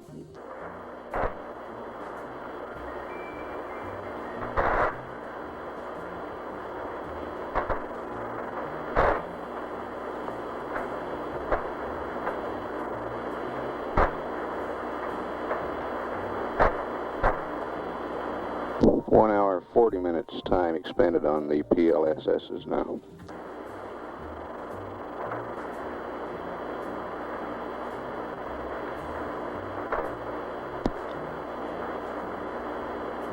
How's the bulk sample coming, Neil?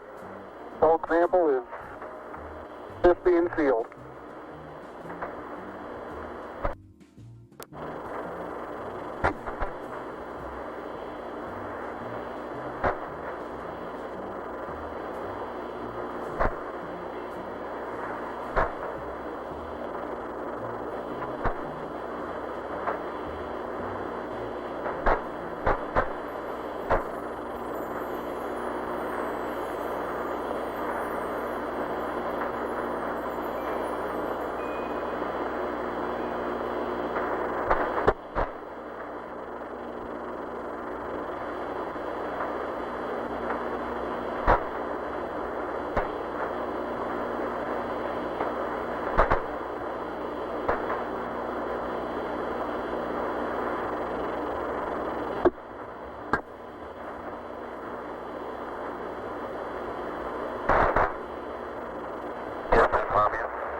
Columbia, this is Houston. Go ahead, over.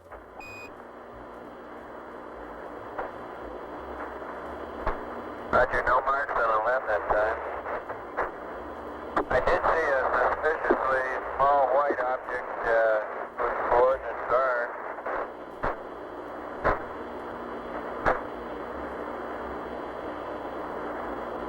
Go ahead with the coordinates on the small white object.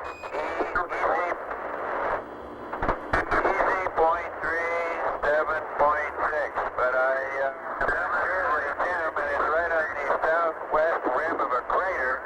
I think they would know it if they were in such a location. It looks like their lamp would be pitched up quite a degree. It's on the southwest wall of a smaller crater. Roger, copy. Echo decimal 3 and 7 decimal 6.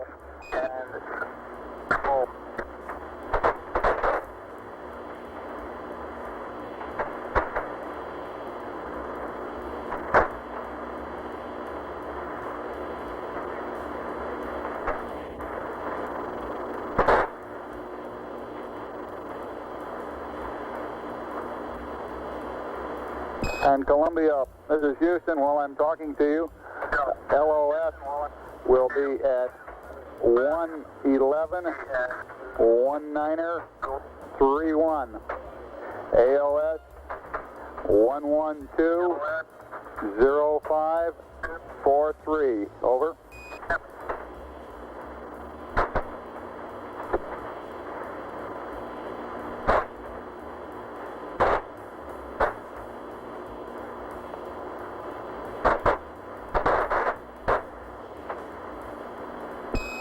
Columbia, this is Houston. Did you copy LOS, AOS times? Over. Copy.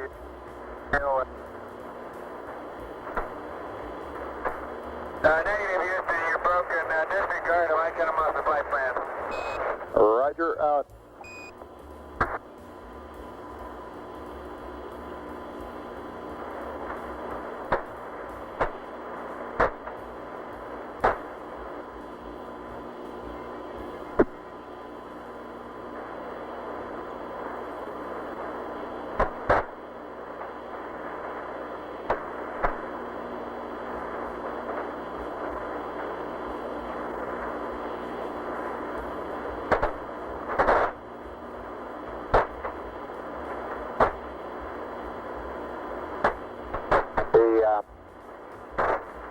Deflector that's mounted on quad 1 seems to be a good bit more wrinkled right now on quad 4. You're breaking up again, Buzz.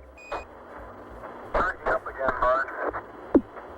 I say the jet deflector that's mounted on quad 4 seems to be, the surface of it seems to be more wrinkled than the one that's on quad 1. Generally, underneath part of the lem seems to have stood up quite well to the, we'll get some pictures in the aft part of the lem that illuminate the thermal effects much better than we could get them up here in the front. Roger, out. I want to get some particular photographs of the bulk sample area, Neil. Okay.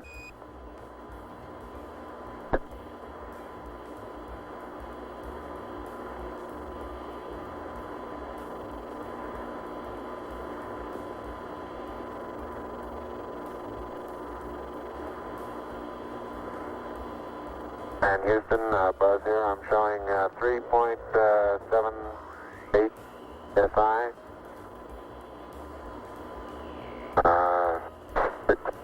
3%, no flags.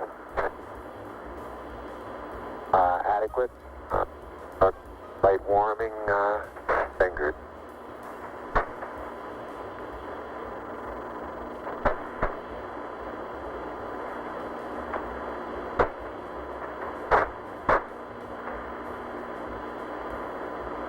Roger, and Neil has 66%, O2, no flags, minimum cooling, and the suit pressure is 382. Houston, roger out.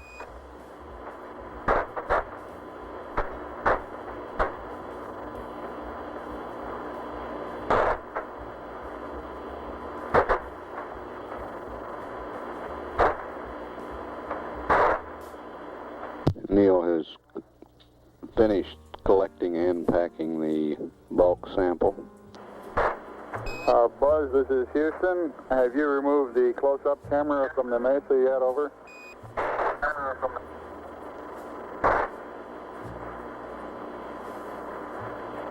Negative, thank you.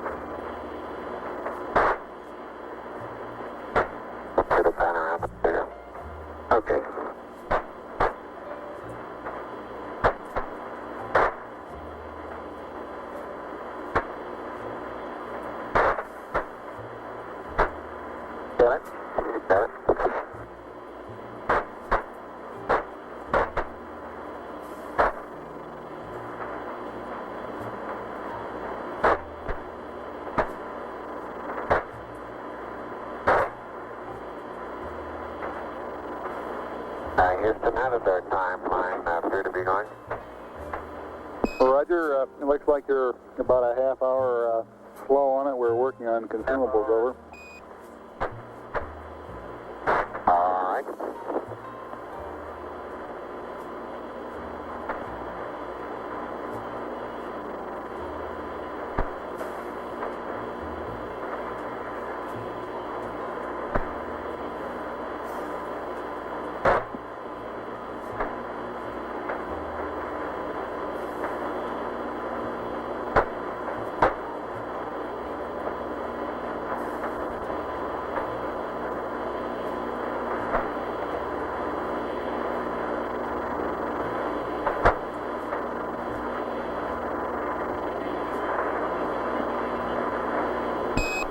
Neil and Buzz, this is Houston. To clarify my last, your consumables are in good shape at this time.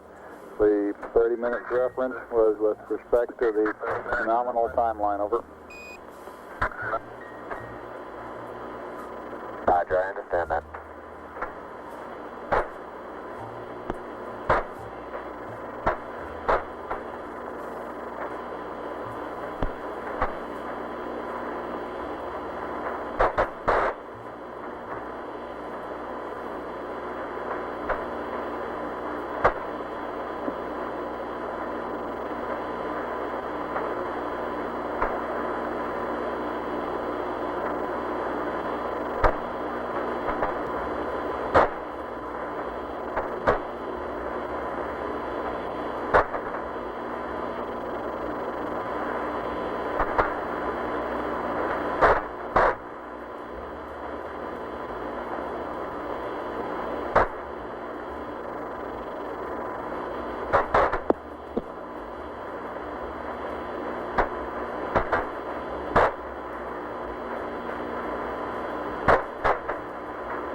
Neil's been on the surface now slightly over an hour and 20 minutes.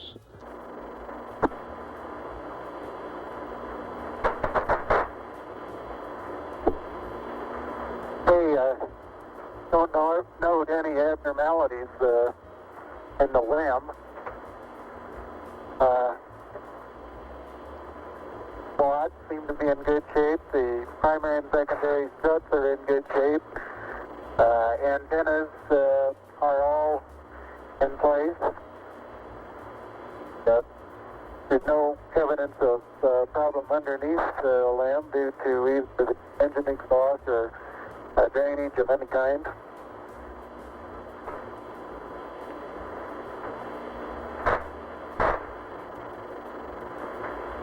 Roger, up. It's very surprising, very surprising lack of penetration of all four of the footpads. I'd say if we were to try and determine just how far below the surface they would have penetrated, you'd measure in 2 or 3 inches, wouldn't you say, Neil? At the most, yeah. That light strut there is probably even less than that.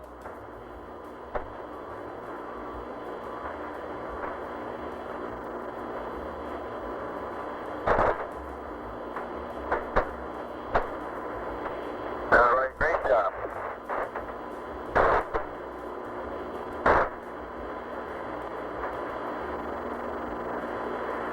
We get a picture of the bus-wide strut taken from here, the descent stage, and I think we'll be able to see a little bit better what the ripple effects are. Seem to be quite minimal.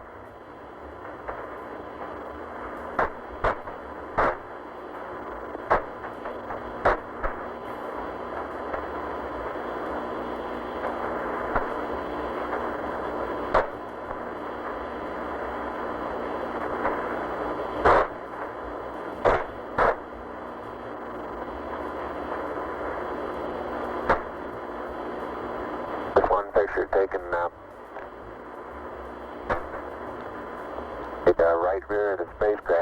looking at the skirt of the descent stage. So a slight darkening of the surface color, a rather minimal amount of radiating or etching away or erosion of the surface. So now on descent, both of us remarked that we could see a large amount of very fine dust particles moving out.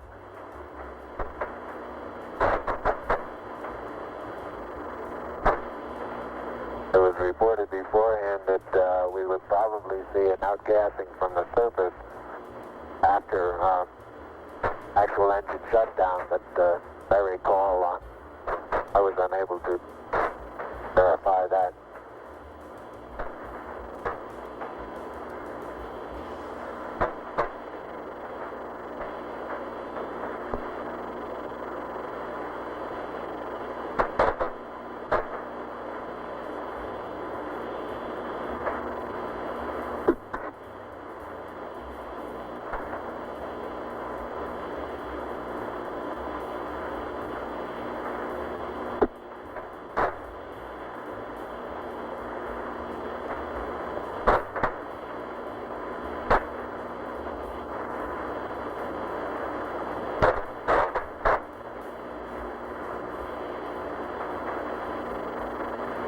Too big an angle, Neil.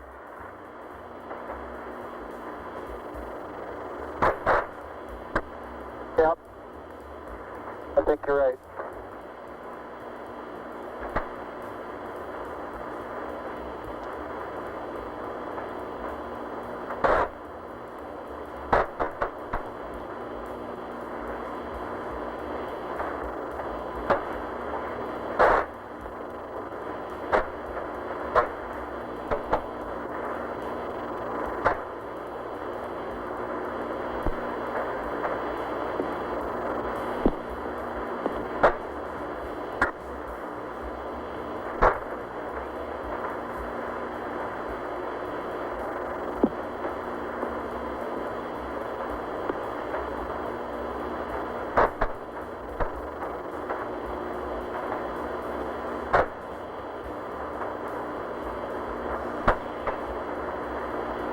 Back at the minus B strut now. Stereo pair we're taking to the bed will take very little force of impact that we actually had.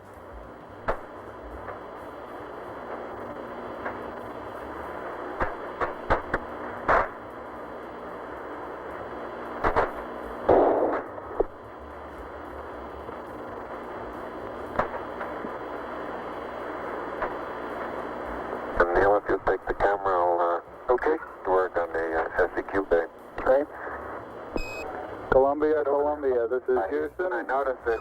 Columbia, this is Houston. Go ahead, bud. Okay. Taking some closer pictures of that front.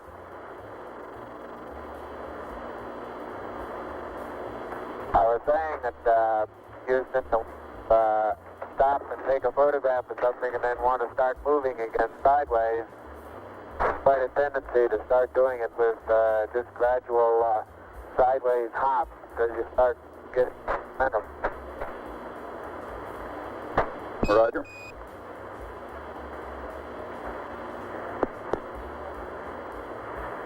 Can you see us underneath the LAM over at the SEQ bay, Houston? Yes, indeed, Buzz. We can see your feet sticking out underneath the structure of the LAM descent stage. Okay, I'm just on the other side of the... now we can see you through the structure of the minus D secondary strut.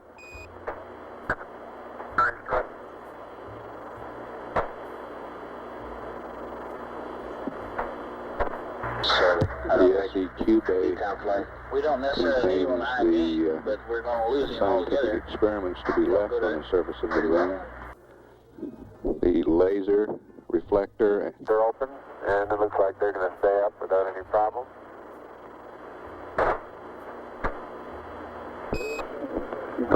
Columbia, this is Houston. We're about to lose you on the Omnis. Request high gain antenna, react mode, pitch 20, yaw 135, over. It's 175, flight. Gonna pick an area, Neil. Make that yaw 175, Columbia, yaw 175 on the high gain. Cornelius locked up on the high gain, Houston. Roger out. Sergeant, full flight. Go flight. How you doing? Doing real fine. They're still working below the predicted curve now. EMU flight. Go ahead, flight. How you doing? We're getting an update here in a minute. I'll get it to you in a second. All right.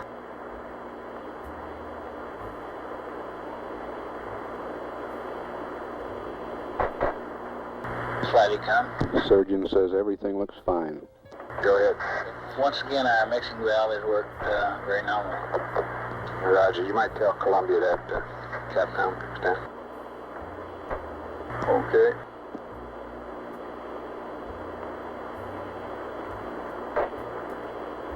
Yes.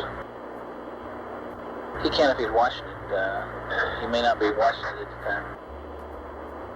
An hour and a half of lunar surface I'm time. talking to Ecom. He says that if Columbia is watching it on board, he can see it. You think we ought to tell him about it anyway? Over? No, disregard. Roger.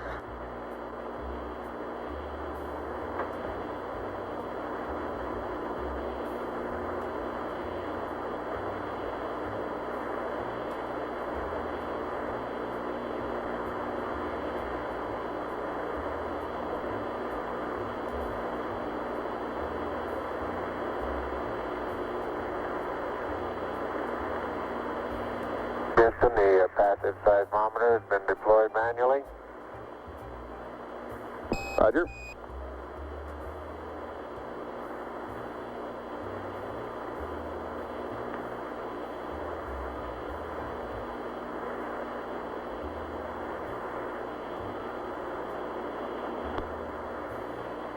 They've been on the portable life support systems for 2 hours now.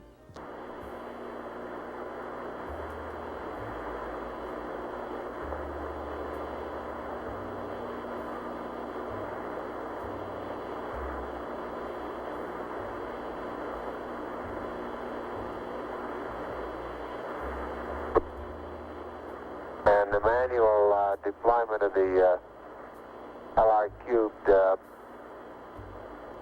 little spring that's at the end of the string pulled off of the pit fin. Now, however, I was able to reach up and get hold of the pit fin and pull it loose.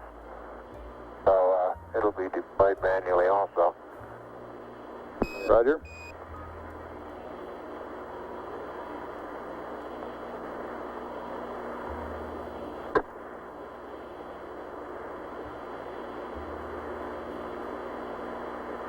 And the panorama is complete, and got the limb 730 position at about 60 feet.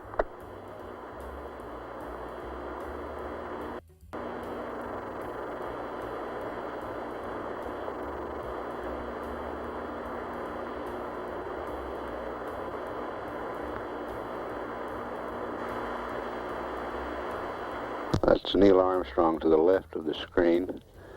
By that. Doors are closed and locked. Roger.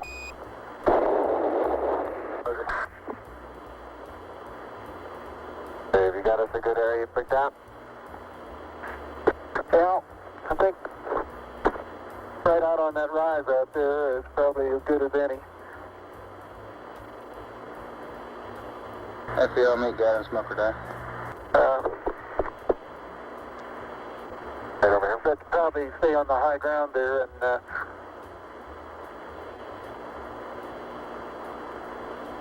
Watch at the edge of that crater is yeah, that's real soft there, isn't it? Get a couple of close-ups on these quite rounded, large boulders.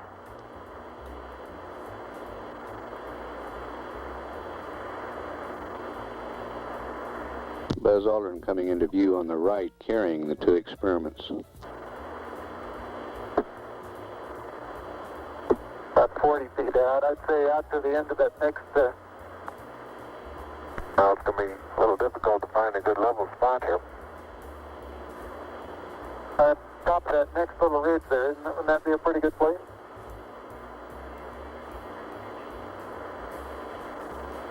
Okay, how about I put the LRQ right about here? All right.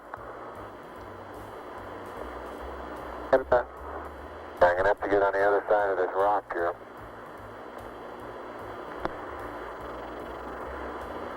I would go right around that crater to the left there. Isn't that a level spot there? I think this right here is just the level. Okay.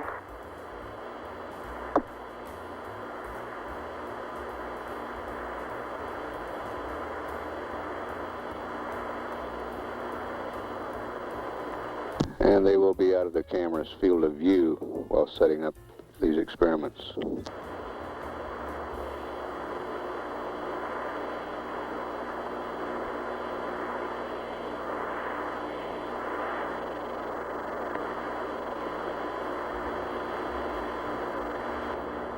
The boulders look like basalt, and they have probably 2% white minerals in them, white crystals. And the thing that I reported as vesicular before, I don't believe I believe that anymore. I think it's small craters. They look like little impact craters where BB shot has hit the surface.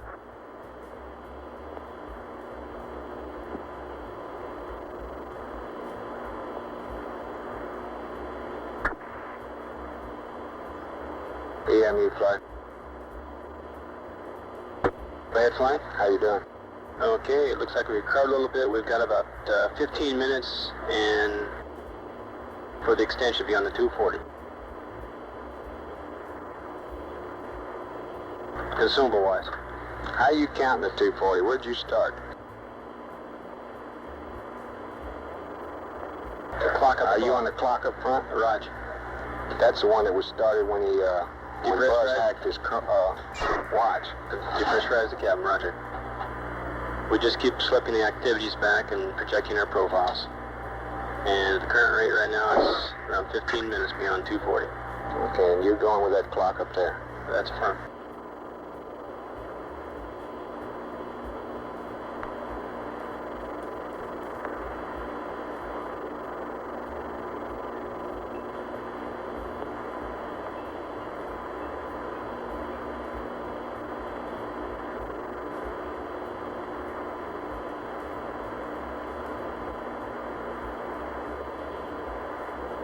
FBO, meet guy and smoker that.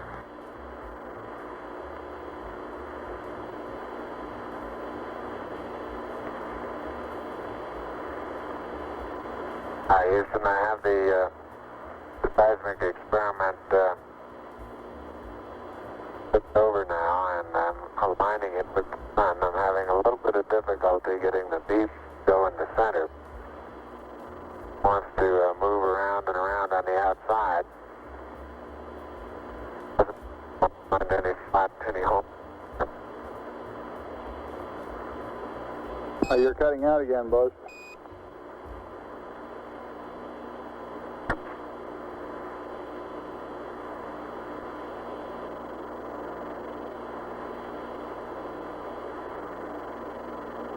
Roger, I say I'm not having too much success in leveling the PSE experiment. Flight experiments? The main thing is get the ball off the edge. Get what? Get the ball off the edge. It does not necessarily have to be centered if it can't center. Get the ball off the edge. Yeah, he said he was having trouble getting it off the outside at all. I thought he said getting outside. I miscopied then. So it seemed to be going around the outside.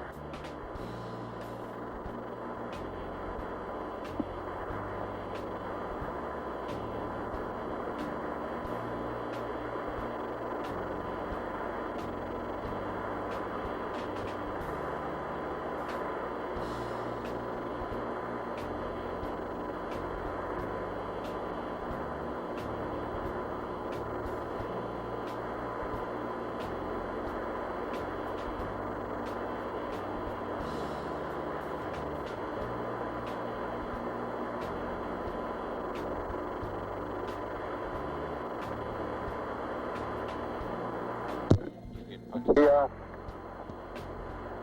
laser reflector EMU is flight. Flight EMU. Is that 15 minutes on water? That's affirmed. installed and the bubble level. That was based on the last update we had. We're still looking into appears to be good. Roger. Neil, this is Houston. Roger out. Hey, you want to take a look at this BB, see what you make out of it?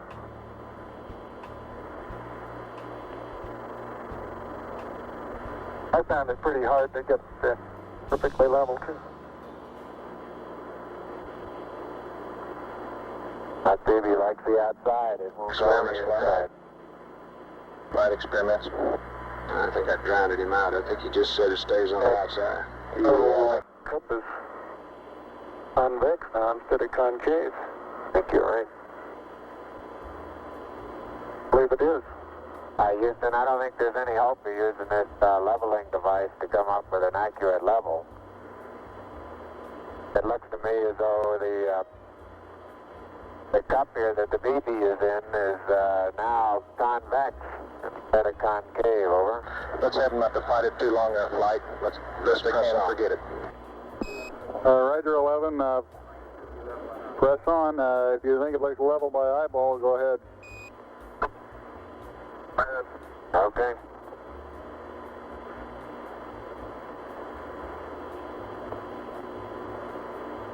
Surgeon from flight. The bubble they're Flight, they discussing look okay to is you? on a leveling Here's device on the Okay. passive seismometer.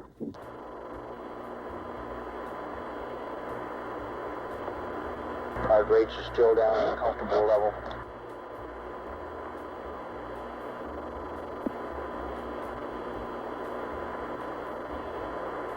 One going, huh? Okay, Capcom FAO flight, surgeon and EMU on the loop. Okay, it looks like we can stand about another 15 minutes based on water. Surgeon says they're doing okay. There you go. Seems to me we ought to tell them that we're good for an extra 15 minutes and we'll give Buzz a mark at minus 10 when to start in. Okay? Buzz, do you agree? That's fine. Flight EMU, go. The number looks a little better than I hear. I'm 15 facing the PSE, the right Surgeon, you hand, agree? solar array deployed automatically. The left hand, I had to manually. And FAO, how far are we away from that 10-minute mark based on that? Hey, we 208 plus 15, 223. And all parts of the solar array are Okay, we're going to take a little more off that because we'll have two rounds. Buzz, this is Houston. I understand you did successfully deploy both solar arrays, over. Roger, affirmative. Capcom flight. Third flight for Neil, based on consumables, And there isn't any way of telling whether that's lined up. we can give him another 15 minutes and still give a minus 10-minute mark for Buzz to start termination, if he concurs. Okay, is Neil ahead or behind Buzz on consumables? I think Neil's ahead. Is that right, EMU? Flight EMU? Neil's using less, right? Still that appears to be That's plenty. affirmed. LMU is the one that's down. Okay, go ahead, Capcom. Okay, for my information, would Buzz then be going in closer to nominal time? I don't follow you. We're going to give the total thing 15 minutes, and we'll still give Buzz a 10-minute minus 10 mark to start in based on that. All EVA 15 minutes. Yes, if he agrees.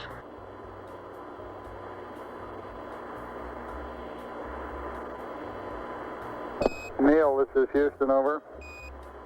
Houston, over. Hey, go ahead, Houston. All right, we've been looking at your consumables, and you're in good shape. Subject to your concurrence, we'd like to extend the duration of the EVA 15 minutes from nominal. We will still give Buzz a hack at 10 minutes prior for heading in. Your current elapsed time is 2 plus 12, over. And that means Buzz would have to start back in at about Okay, that sounds fine. Roger out. flight experiments. While they're out there with the camera, we'd have time to get a picture of the bubble. Is he still there? Roger, he's still in the vicinity. I haven't seen him come back from the side of the TV yet. You can try it if he hadn't left it. Who's got the camera, Wes? 212 is the time expended on the PLSS. This is Houston. If you're still in the vicinity of the PSE, could you get a photograph of the ball level? Over. I'll do that, bud. Right, we'll get a photograph of that. Houston, what time would you estimate we could allow for the documented sample? Over. Stand by. FAO. Approximately 10 minutes. Pardon? Approximately 10. Approximately 10, Capcom. Capcom. Oh, Approximately 10. Say again, sir? Approximately 10 minutes. I believe the ball is right in the middle now. Wonderful. Take a picture before it moves. You only best. He asked what would we estimate for the document, and we're estimating about 10 minutes. Neil, this is Houston. We're estimating about 10 minutes for the documented sampling. Over. Ecom flight, did you get your message to Capcom? Yes, flight did. Okay. So You got a message for Columbia? Roger. On battery charge? Flight network, we have good E7 data. Okay. Columbia, this is Houston, over. This is Houston, over. Go ahead, Houston, Columbia. Roger, I'd like you to terminate charging battery Bravo at 111 plus 15, over.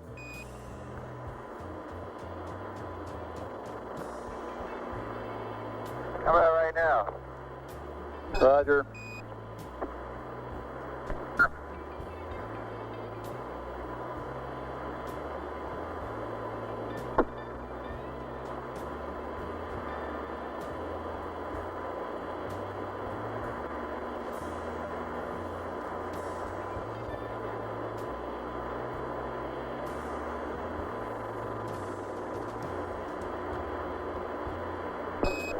Buzz, this is Houston. You've got about 10 minutes left now prior to commencing your EVA termination activities, over. Termination activities, over. Roger, I understand.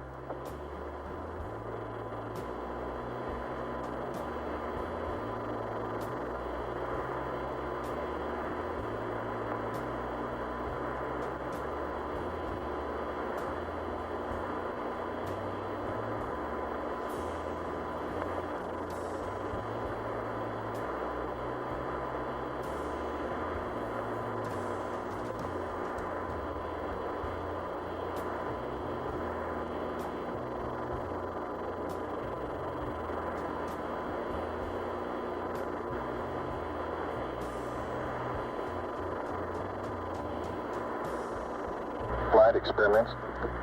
Go ahead. Roger, we've uncaged. Working well. See a lot of short period seismic activity. Short period Z. You want to pass it up? Yeah, you can tell them we're seeing some info on that.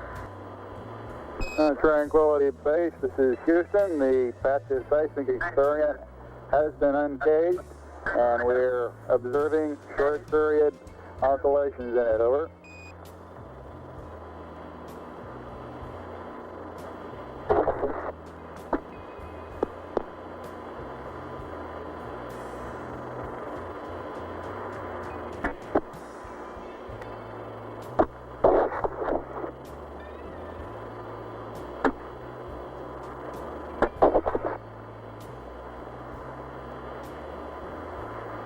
Flight EVA, go. Neil Armstrong 26 is in the on the surface now, about an hour and 50 Okay, minutes. so we got to start him there now. He's got 9 minutes. Okay, we're supposed to give him 10 minutes prior to the bottom of the ladder, right? Yeah. Hey, we gave him a 10-minute. Great. Yeah, but he can utilize that 10 minutes as long as it's at the bottom of the ladder. Yeah, he understands that, right? Okay, yeah, sure.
Econ flight.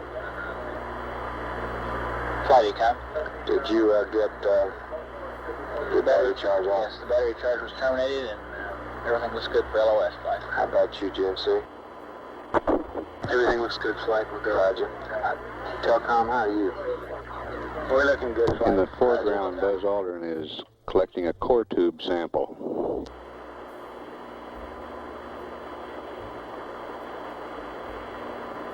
I hope you're watching how hard I have to hit this into the ground to the tune of about 5 inches, Houston. Roger.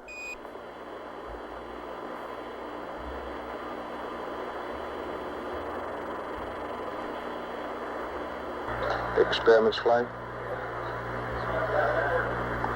It almost Two looks core correct. tubes and the solar winds, what you want?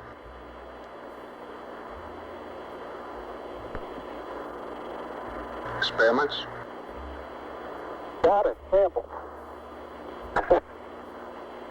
Experiments, give me an answer. Two core tubes in the solar wind? Roger. Okay. Wait a minute. Yeah, cut the cable again. Neil and Buzz, this is Houston. We'd like you to... You're right.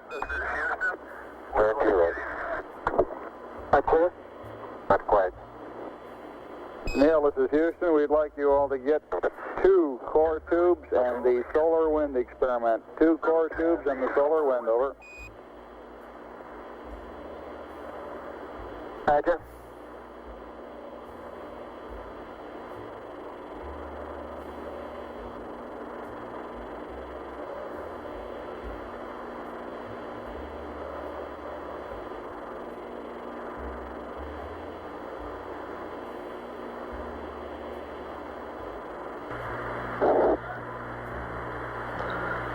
The core tubes provide material. Experiments. Go. We have seen the core samples as he was taking those on the seismic data. If possible, sometime in the next couple minutes before he comes in, if he can get a little jump, which he was planning on doing at one time as he left the PSC, we'd like to have it. A jump. Roger. Let's let him get through with what he's trying to do.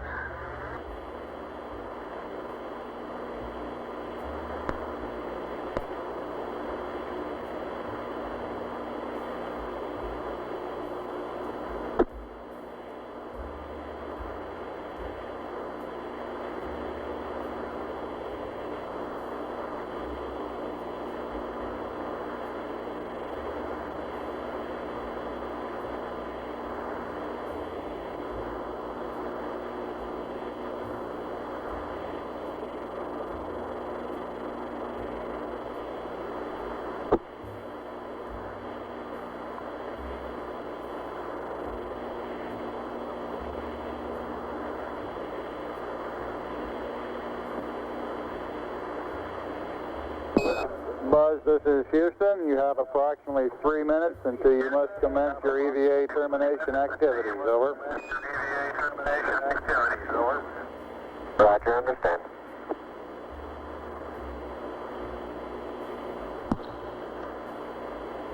Columbia, this is Houston. Approximately 1 minute to LOS, over. 1 minute. Columbia, Roger. And do you plan on commencing your sleep on the backside this pass? If so, we'll disable uplink to you while we're talking to the LEM, over. Capcom flight. Good flight. After we get this core tubes and the solar wind, if we can get anything else into that box within the time. Houston, were you able to record in a documentary way where the 2 core tube samples were taken? Do we experiments? Negative. Tell them what I said, Capcom. Yes, we want I didn't get a stereo pair of those tubes, but they're right in the vicinity of the solar wind.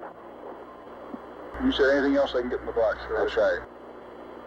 Neil, this is Houston. After you've got the core tubes and the solar wind, anything else that you can throw into the box would be acceptable. Columbia. I do.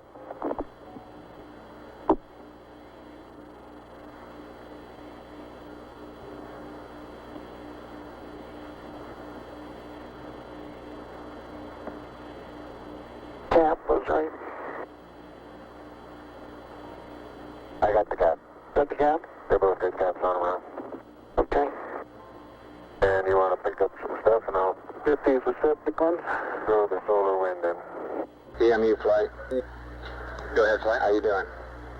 We're real fine, flight. You know we had a little extra lifetime there. Okay, Sergeant, flight. How are you? Doing fine, flight. Roger. Buzz Aldrin retrieving the solar wind experiment.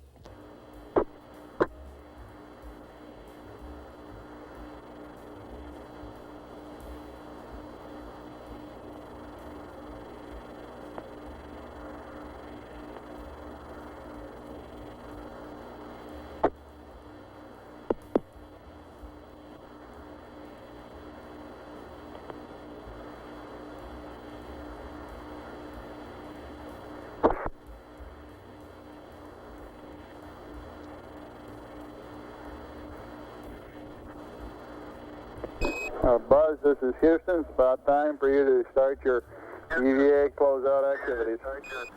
Capcom flight. Go ahead, flight. Who gets the film? Roger. Buzzer Neil. On the close-up camera? Roger, I'm looking They've now. been on their life support system. On their life support systems, 2 hours and 25 minutes.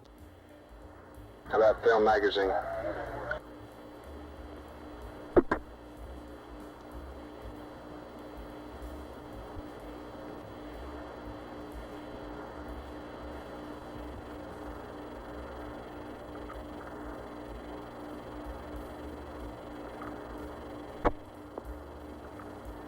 And Neil gets that too. So he gets the stereo cassette and the film magazine? Roger. Well, like the ZVA, the LMP is supposed to help him get that cassette and put it in his pocket for him so he doesn't have to fumble with it trying to get it in his pocket. Okay, where's the LMP? I think the LMP's at the Mesa. Remind him of the close-up camera, Meg. Affirm. Yeah. Neil and Buzz, this is Houston. I'd like to remind you of the close-up camera magazine before you start up the ladder, Buzz. Close-up camera magazine before you start up the... Okay. Got that over with you, Neil? Now that close-up camera's underneath the Mesa. I'll have to pick it up with the tongue. And I'm picking up several pieces of really vesicular rock out here now.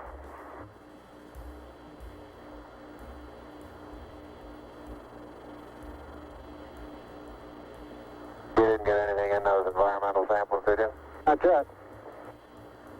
I don't think we'll have time. No, they don't have time for that, Capcom. Press on with the close-up camera and close out? Yeah, let's get Neil, Buzz started close out. Roger, Neil and Buzz. Press on with getting the close-up camera magazine and closing out of the sample return container. You're running a little low on time. Roger.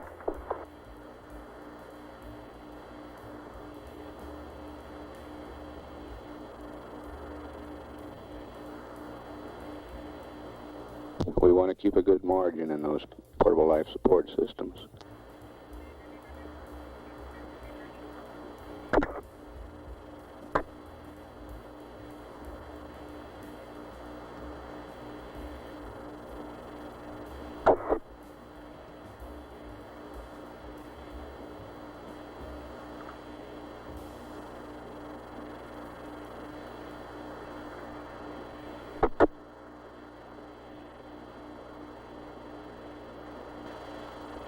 Okay, can you quickly stick this in my pocket, Neil, and I'll head on up the ladder. Capcom flight. Good flight. What Buzz just say? He asked Neil to put the close-up camera film in his pocket and he'd head up the ladder. My flight plan shows, right.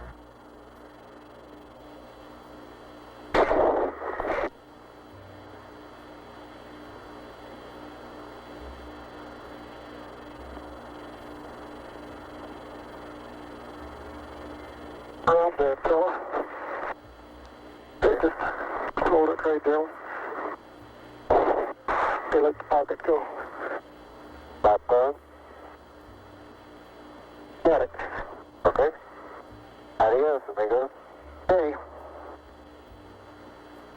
Anything more before I head on up? Experiments. Could we get the ladder? One jump, please. Up the ladder, Capcom. Negative. Head on up the ladder, Buzz. Head on up. Buzz.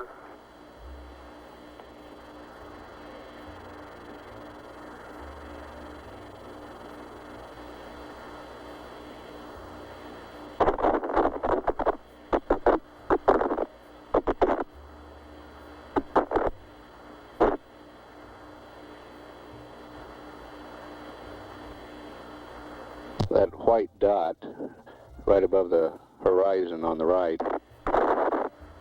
is a phosphorus spot from the TV converter in the Park Station in Australia.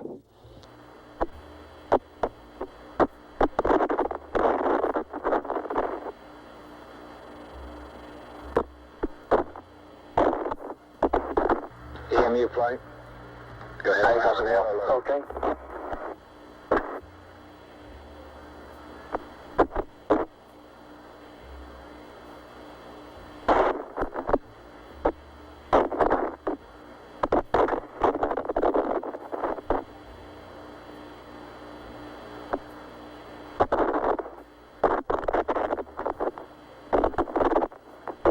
You got the solar wind rolled up there? Right, that's it right there. Okay.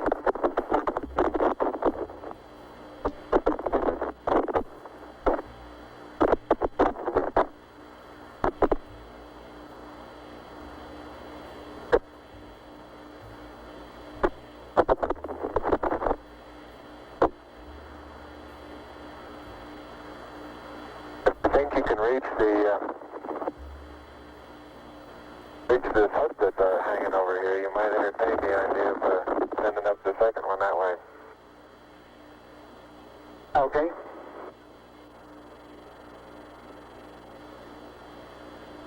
Get the film off of that. Oh well. Set up now.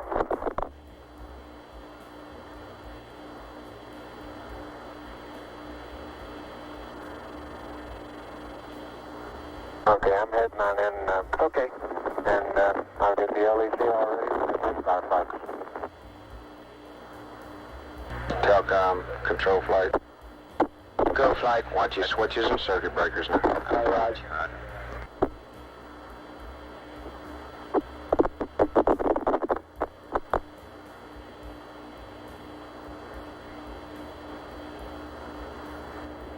Neil's been on the surface a few minutes longer than 2 hours.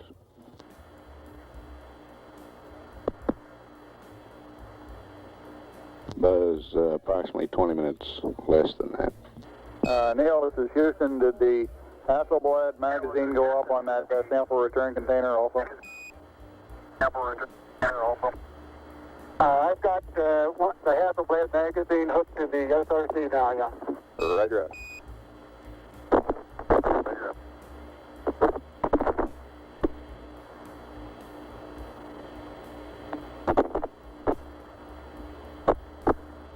Right, we're right on now, as EVA. Say again? We're right on the timeline with that plus 15.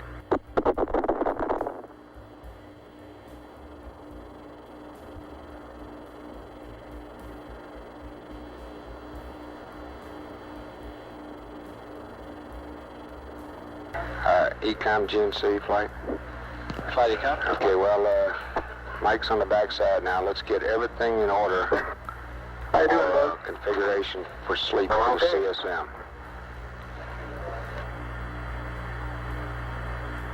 Roger, flight.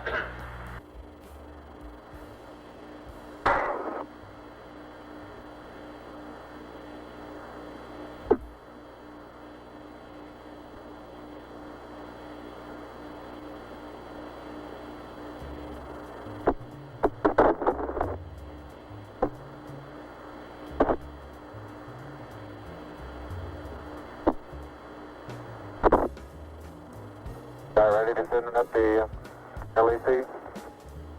Yeah, just about.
That's got it clear.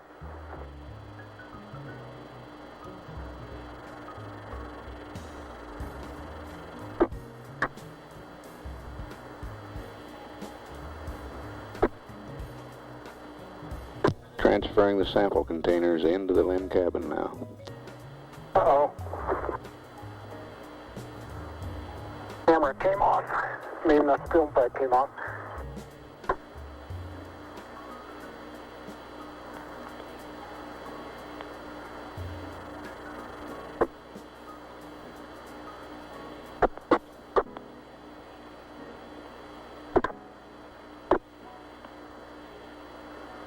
Okay, just ease it down now. Don't pull so hard on it. All right, let it go.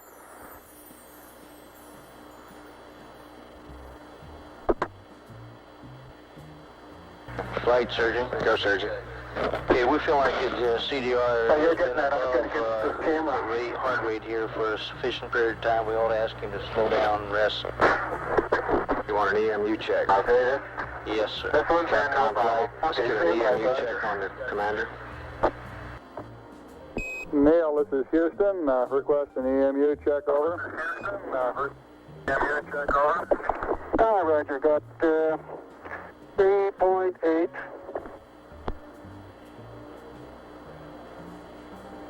And I got 54 on the O2 and no flags. And my flow is in.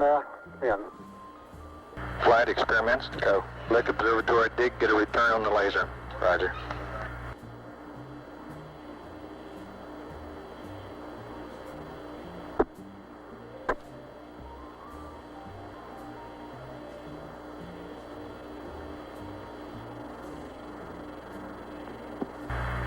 You want to pass that one up, Flight? Negative.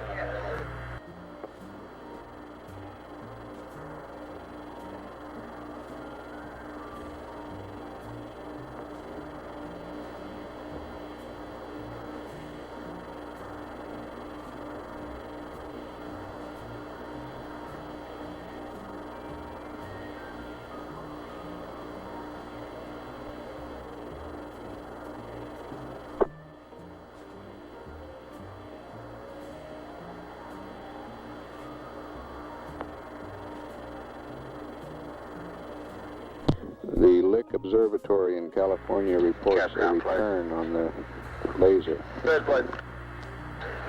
No response necessary, but we're in good shape on consumables on CDR. Roger, how about buzz? Same story. Neil and Buzz, for your information, your consumables remain in good shape. Out.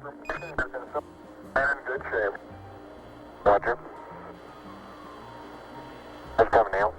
Okay, I've got one side hooked up for the second box, and I got the film pack on. Okay, good.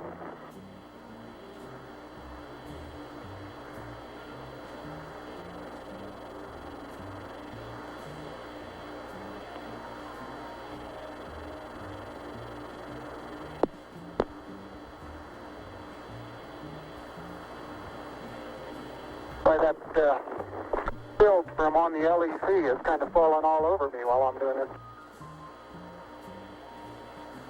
Well, that's good, huh?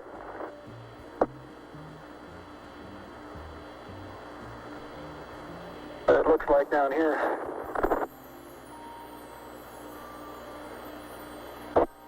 I think my watch stopped, Neil.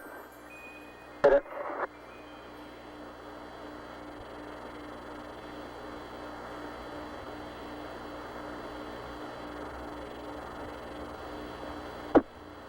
Flight EVA.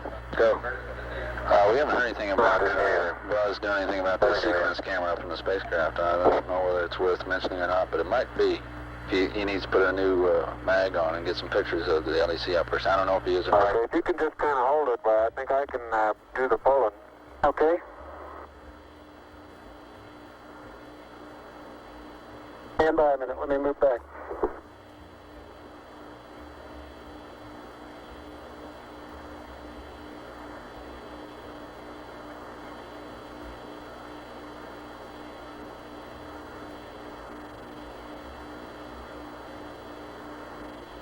Okay, easy.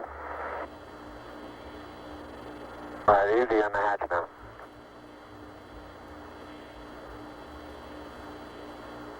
Okay, I'll get it the rest of the way. Flight surgeon, you should still continue to say again? Oh, yeah, you should still continue to take it easy. Yeah, a little more. This is the hardest part. I know it.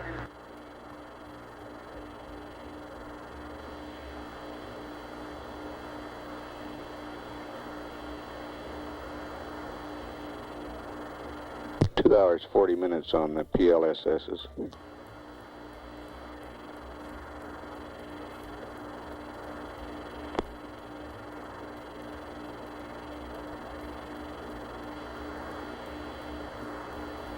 Those? Okay, it's unhooked. How about that package out of your sleeve? Is that? No. Okay, I'll get it. I get up there.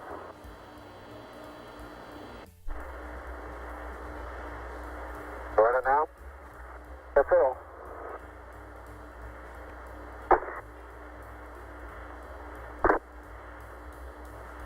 Okay? Okay.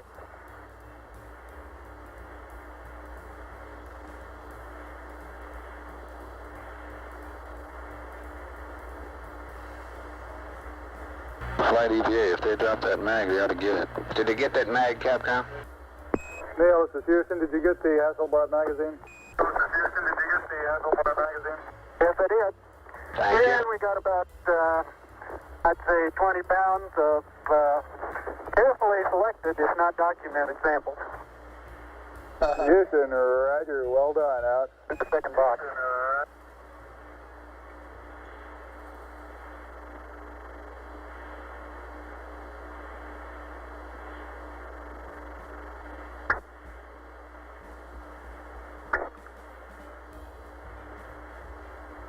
Unofficial time off the surface at 1:11:37:32. Now start arching your back. That's good. Plenty of room. Plenty of room. All right, arch your back a little, your head's up against. Yep. Out, off, roll right just a little bit. Okay, now. And in good shape. Thank you. Telcom fly. I'm bumping now. Now you're clear. You're rubbing up against me a little bit. Okay. Turn. All right, that's right. Turn to the left. Telcom flight. Oh, flight. What's your channel, please? Channel 32. I'll move your foot and I'll get the hatch.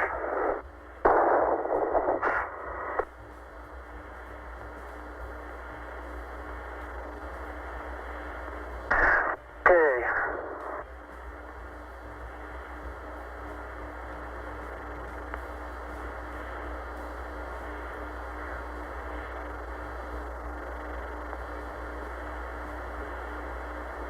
Okay, the hatch is closed and latched.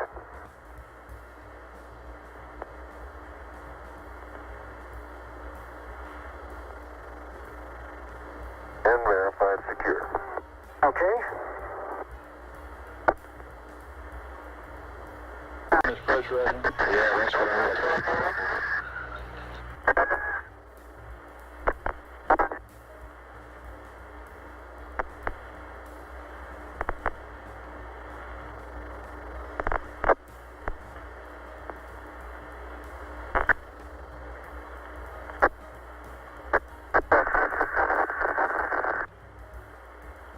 Repress open flight. Cabin coming up.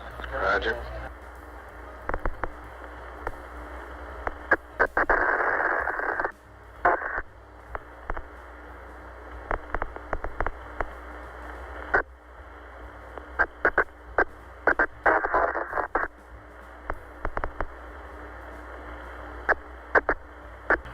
Cabin pressure coming up. Real quick, about 2.7. MPAD would like us to have us support one more sighting if it's all right with you. We haven't seen it 3 times. That's 40 flight. That's why they'd like to try this one last one. What new data do we have? Oh, just MPAD size. Well, do we have a new set of coordinates? Yes, yes.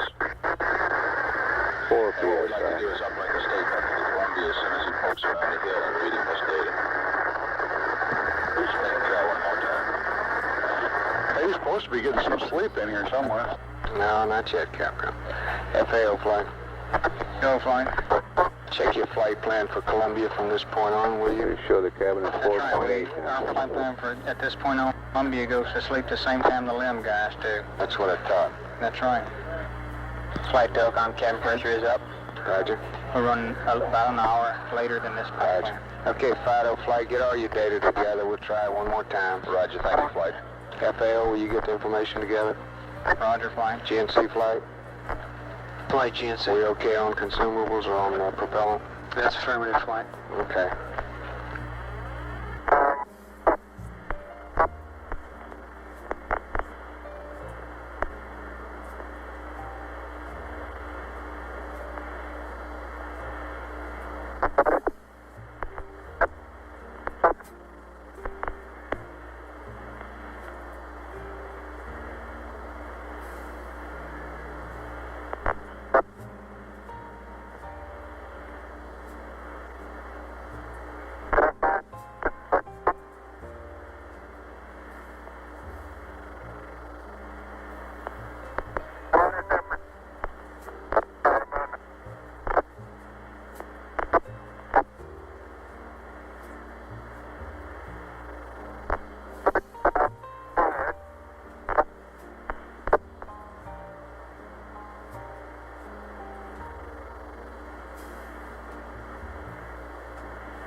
LAM's systems look good. Crewmen should now be transferring back to Tranquility Base's environmental control system, and later we'll switch to the vehicle's communication system. We estimate it'll be another 10 to 15 minutes before they're on the LAM communication system.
replica of the American flag on the lunar surface is now being erected here in the control center.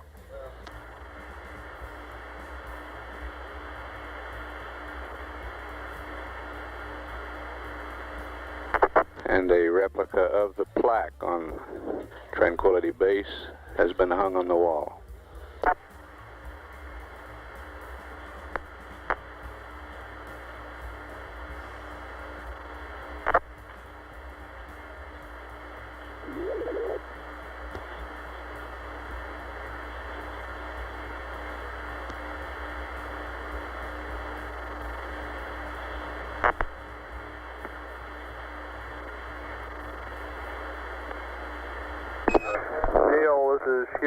Neil, this is Houston. Radio check, over.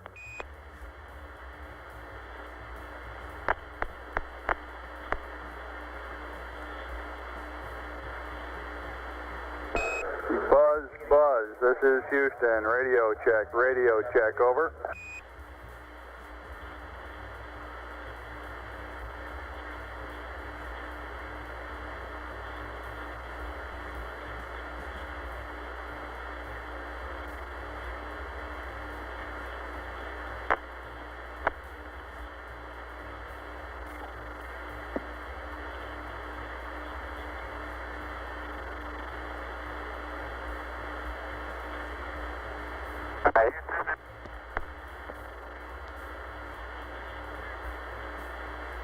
This is Houston. I copy a transmission calling Houston. All else was broken up, over.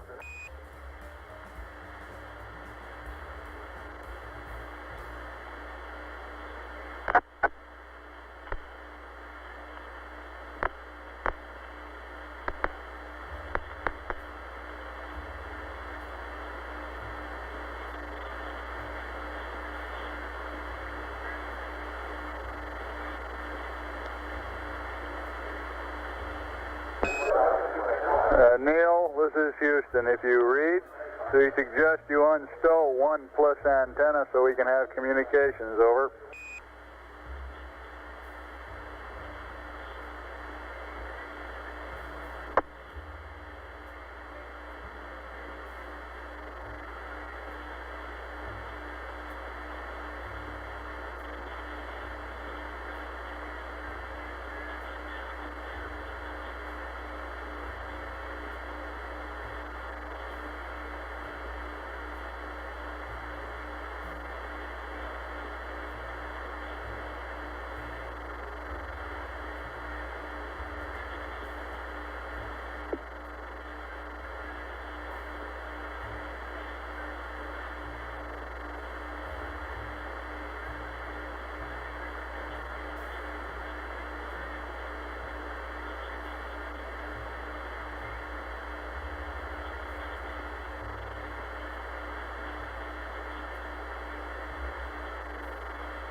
Receive.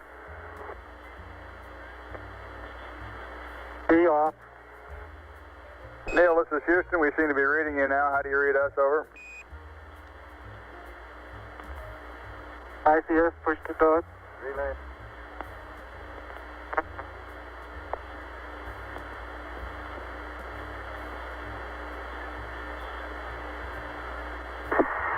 Houston, it's Tranquility. How do you read? Tranquility Base, this is Houston. Loud and clear. How us? Loud and clear. We're in the process of switching over to LEMCOM here. Roger.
Tranquility Base, this is Houston. We'd like to verify your steerable antenna in track mode slew. We're going to do a communications handover here on Earth, over.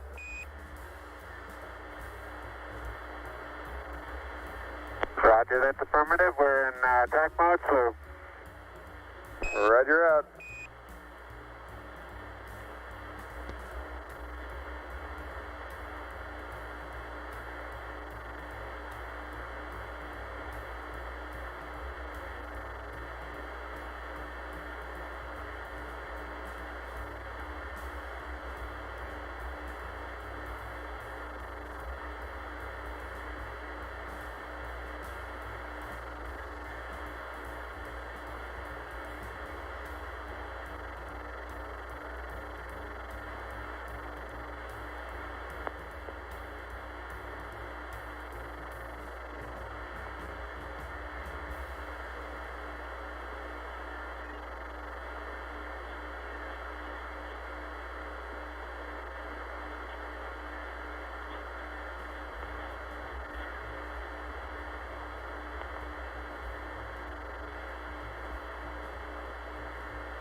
Columbia, Columbia, this is Houston, over.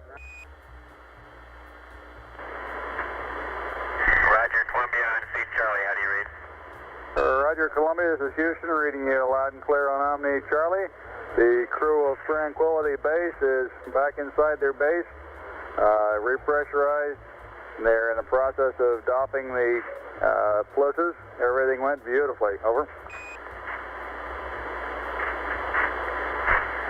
Hallelujah. And we'd like to get Pooh and accept from you. We have a state vector uplink. And after that, we'd like you to realign your platform to the new refs mat that we sent up a rev or two ago. Over.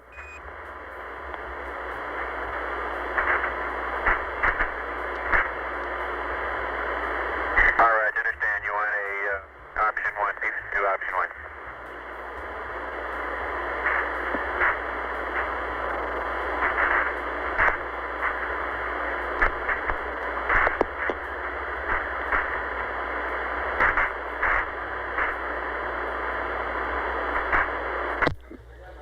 This is Apollo Control. Dr. Charles Berry reports the heart rates during this EVA period ranged from a low of 90 for both crewmen to a high of about 125 for Buzz Aldrin at peak periods and a high of 160 for Neil Armstrong at peak periods.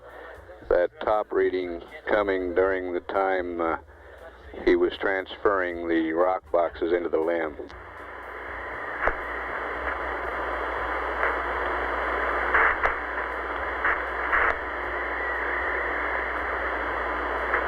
Dr. Berry says the data they got indicates Neil was working very hard at that time.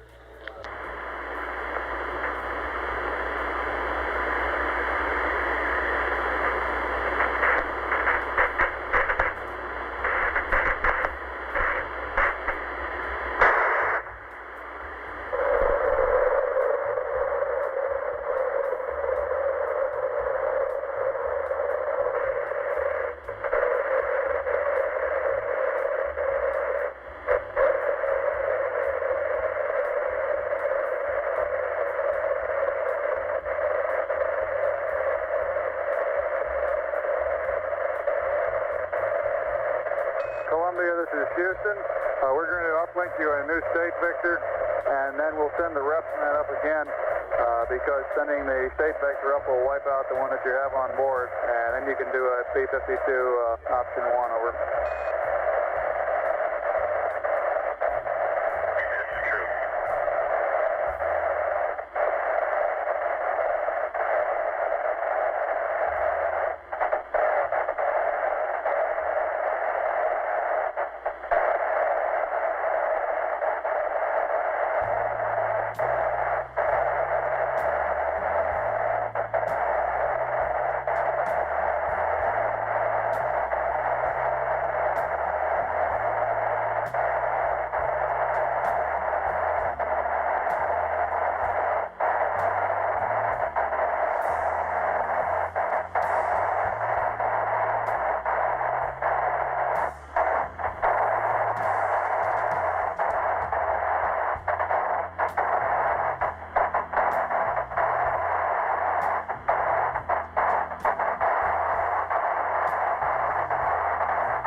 is Houston. Do you read? Over.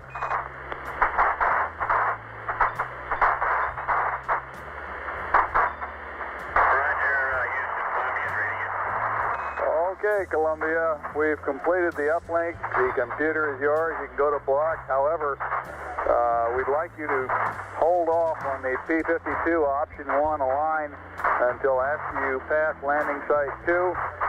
And we're requesting that you perform another P-22 and attempt to find the LEM this pass. I've got some numbers for you when you're ready to copy. Over.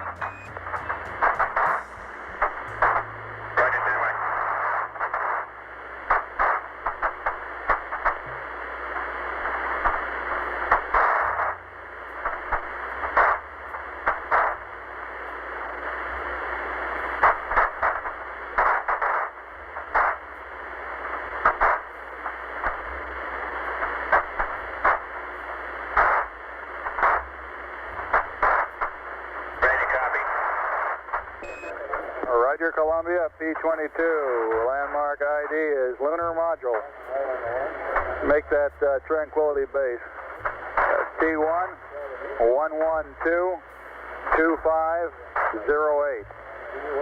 T2 112 3017. 4 nautical miles south. Time of closest approach 112 3152. Shaft 357.051.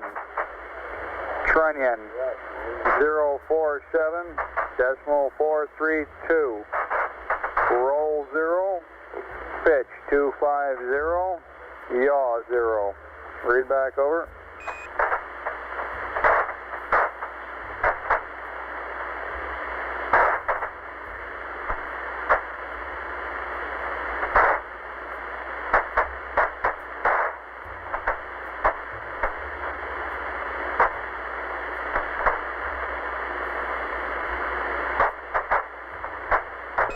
Columbia, this is Houston. Did you copy my P-22 update? Over.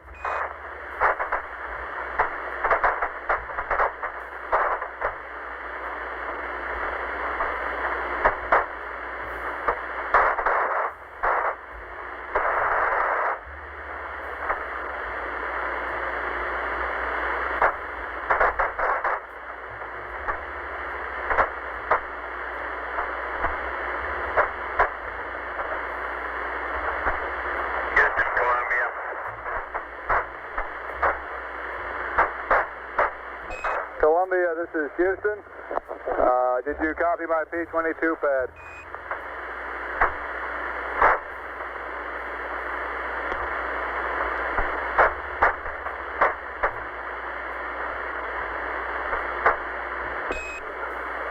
Columbia, this is Houston. Do you copy my pad? Over.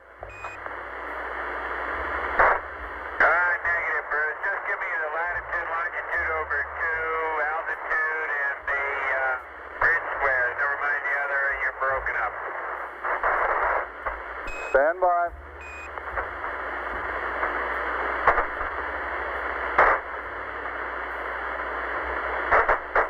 Well, that is if you have new information. Otherwise, I'll just use the old numbers.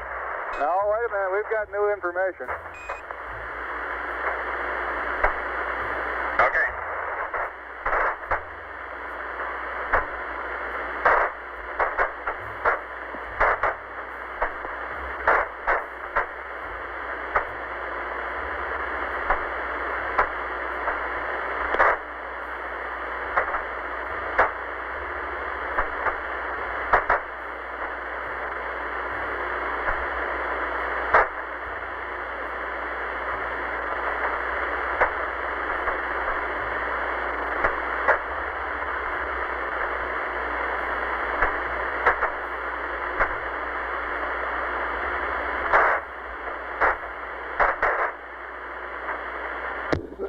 This is Apollo Control at 112 hours 19 minutes. The inhabitants of Tranquility Base are still in the post-EVA cleanup period. Still have not fully configured the voice communications. However, we are getting telemetry, good telemetry from Tranquility Base, showing a cabin pressure of 5 pounds per square inch, temperature of 60 degrees. We expect to establish communications before too long.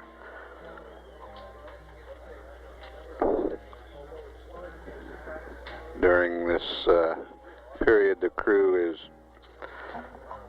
removing the portable life support systems, checking over their spacecraft systems,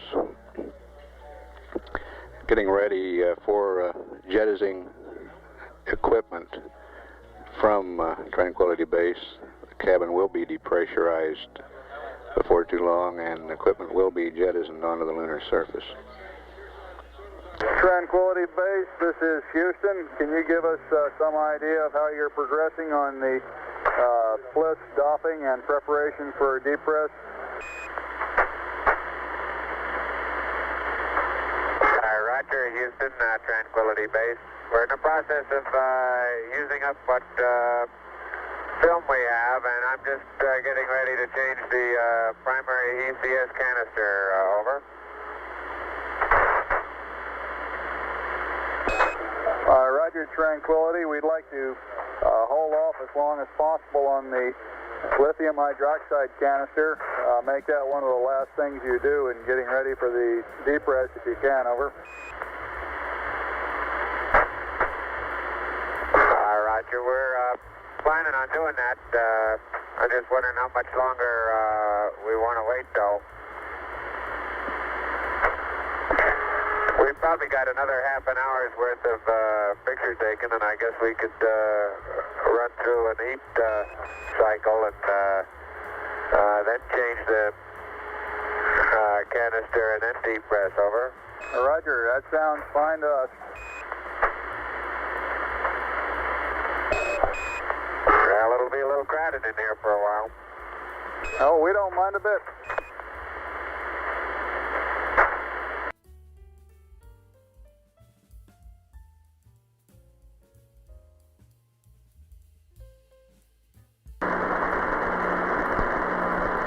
There went something.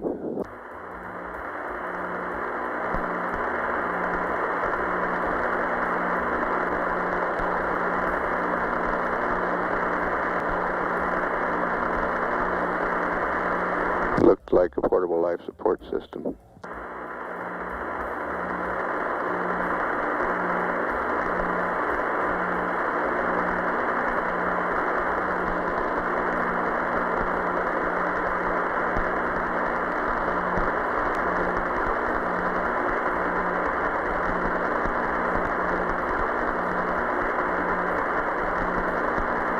There comes the other place.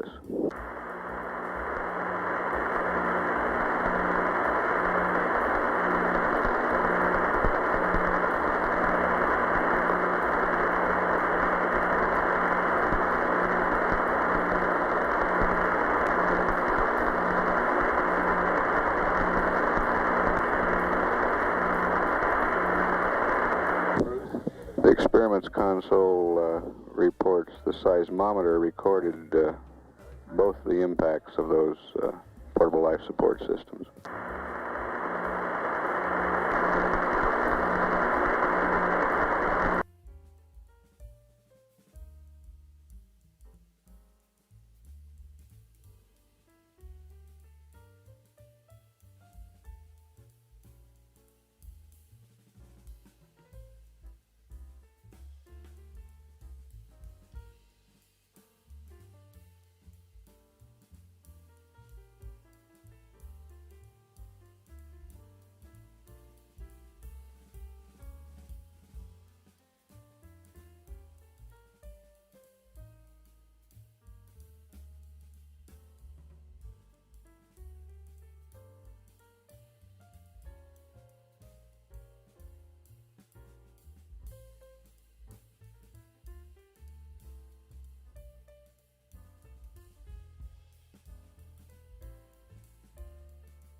The experiments console reports.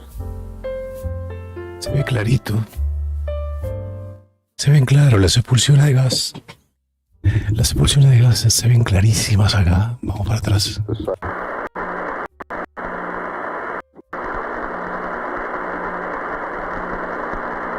There comes the other place.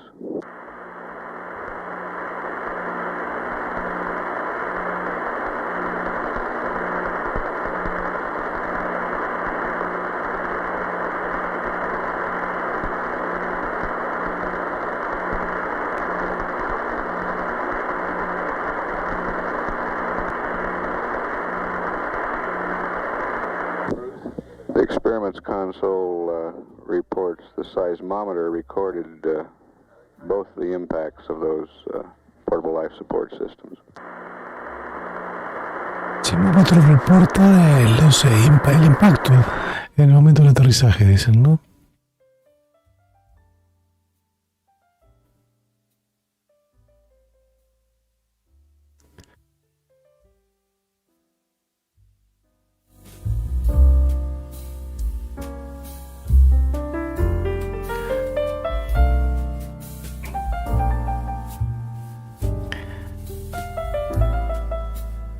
Bueno, vamos a poner nuestros propios títulos.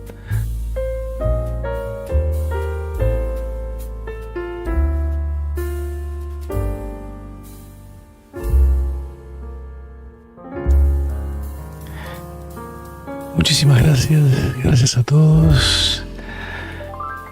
Nos vemos mañana, nos vemos con SpaceX, si es que está confirmado el lanzamiento. Lo tenemos previsto, a ver, vamos a revisar de nuevo. Teóricamente va a ser 17 horas UTC, tenemos el lanzamiento. Así que Starlink 2857 a 2902, bloque 5, grupo 3-2 para la gente de los números, grupo 3, bloque 2, a ver, vamos a repetirlo. Starlink mañana 2857 a 2902, grupo 3-2, 46 satélites, bloque 1,5. Se van a la órbita con SpaceX desde Vandenberg. ¿Habrá niebla? Bueno, lo veremos mañana, ¿no? Un abrazo enorme a todos. Muchas gracias por estar, gracias por participar como siempre, gracias por el apoyo, gracias VIPs, gracias miembros VIP Plus, son un gran apoyo para el canal, la verdad. Gracias a los suscriptores, los moderadores, Rosana, que veo que todavía estás acá, gracias.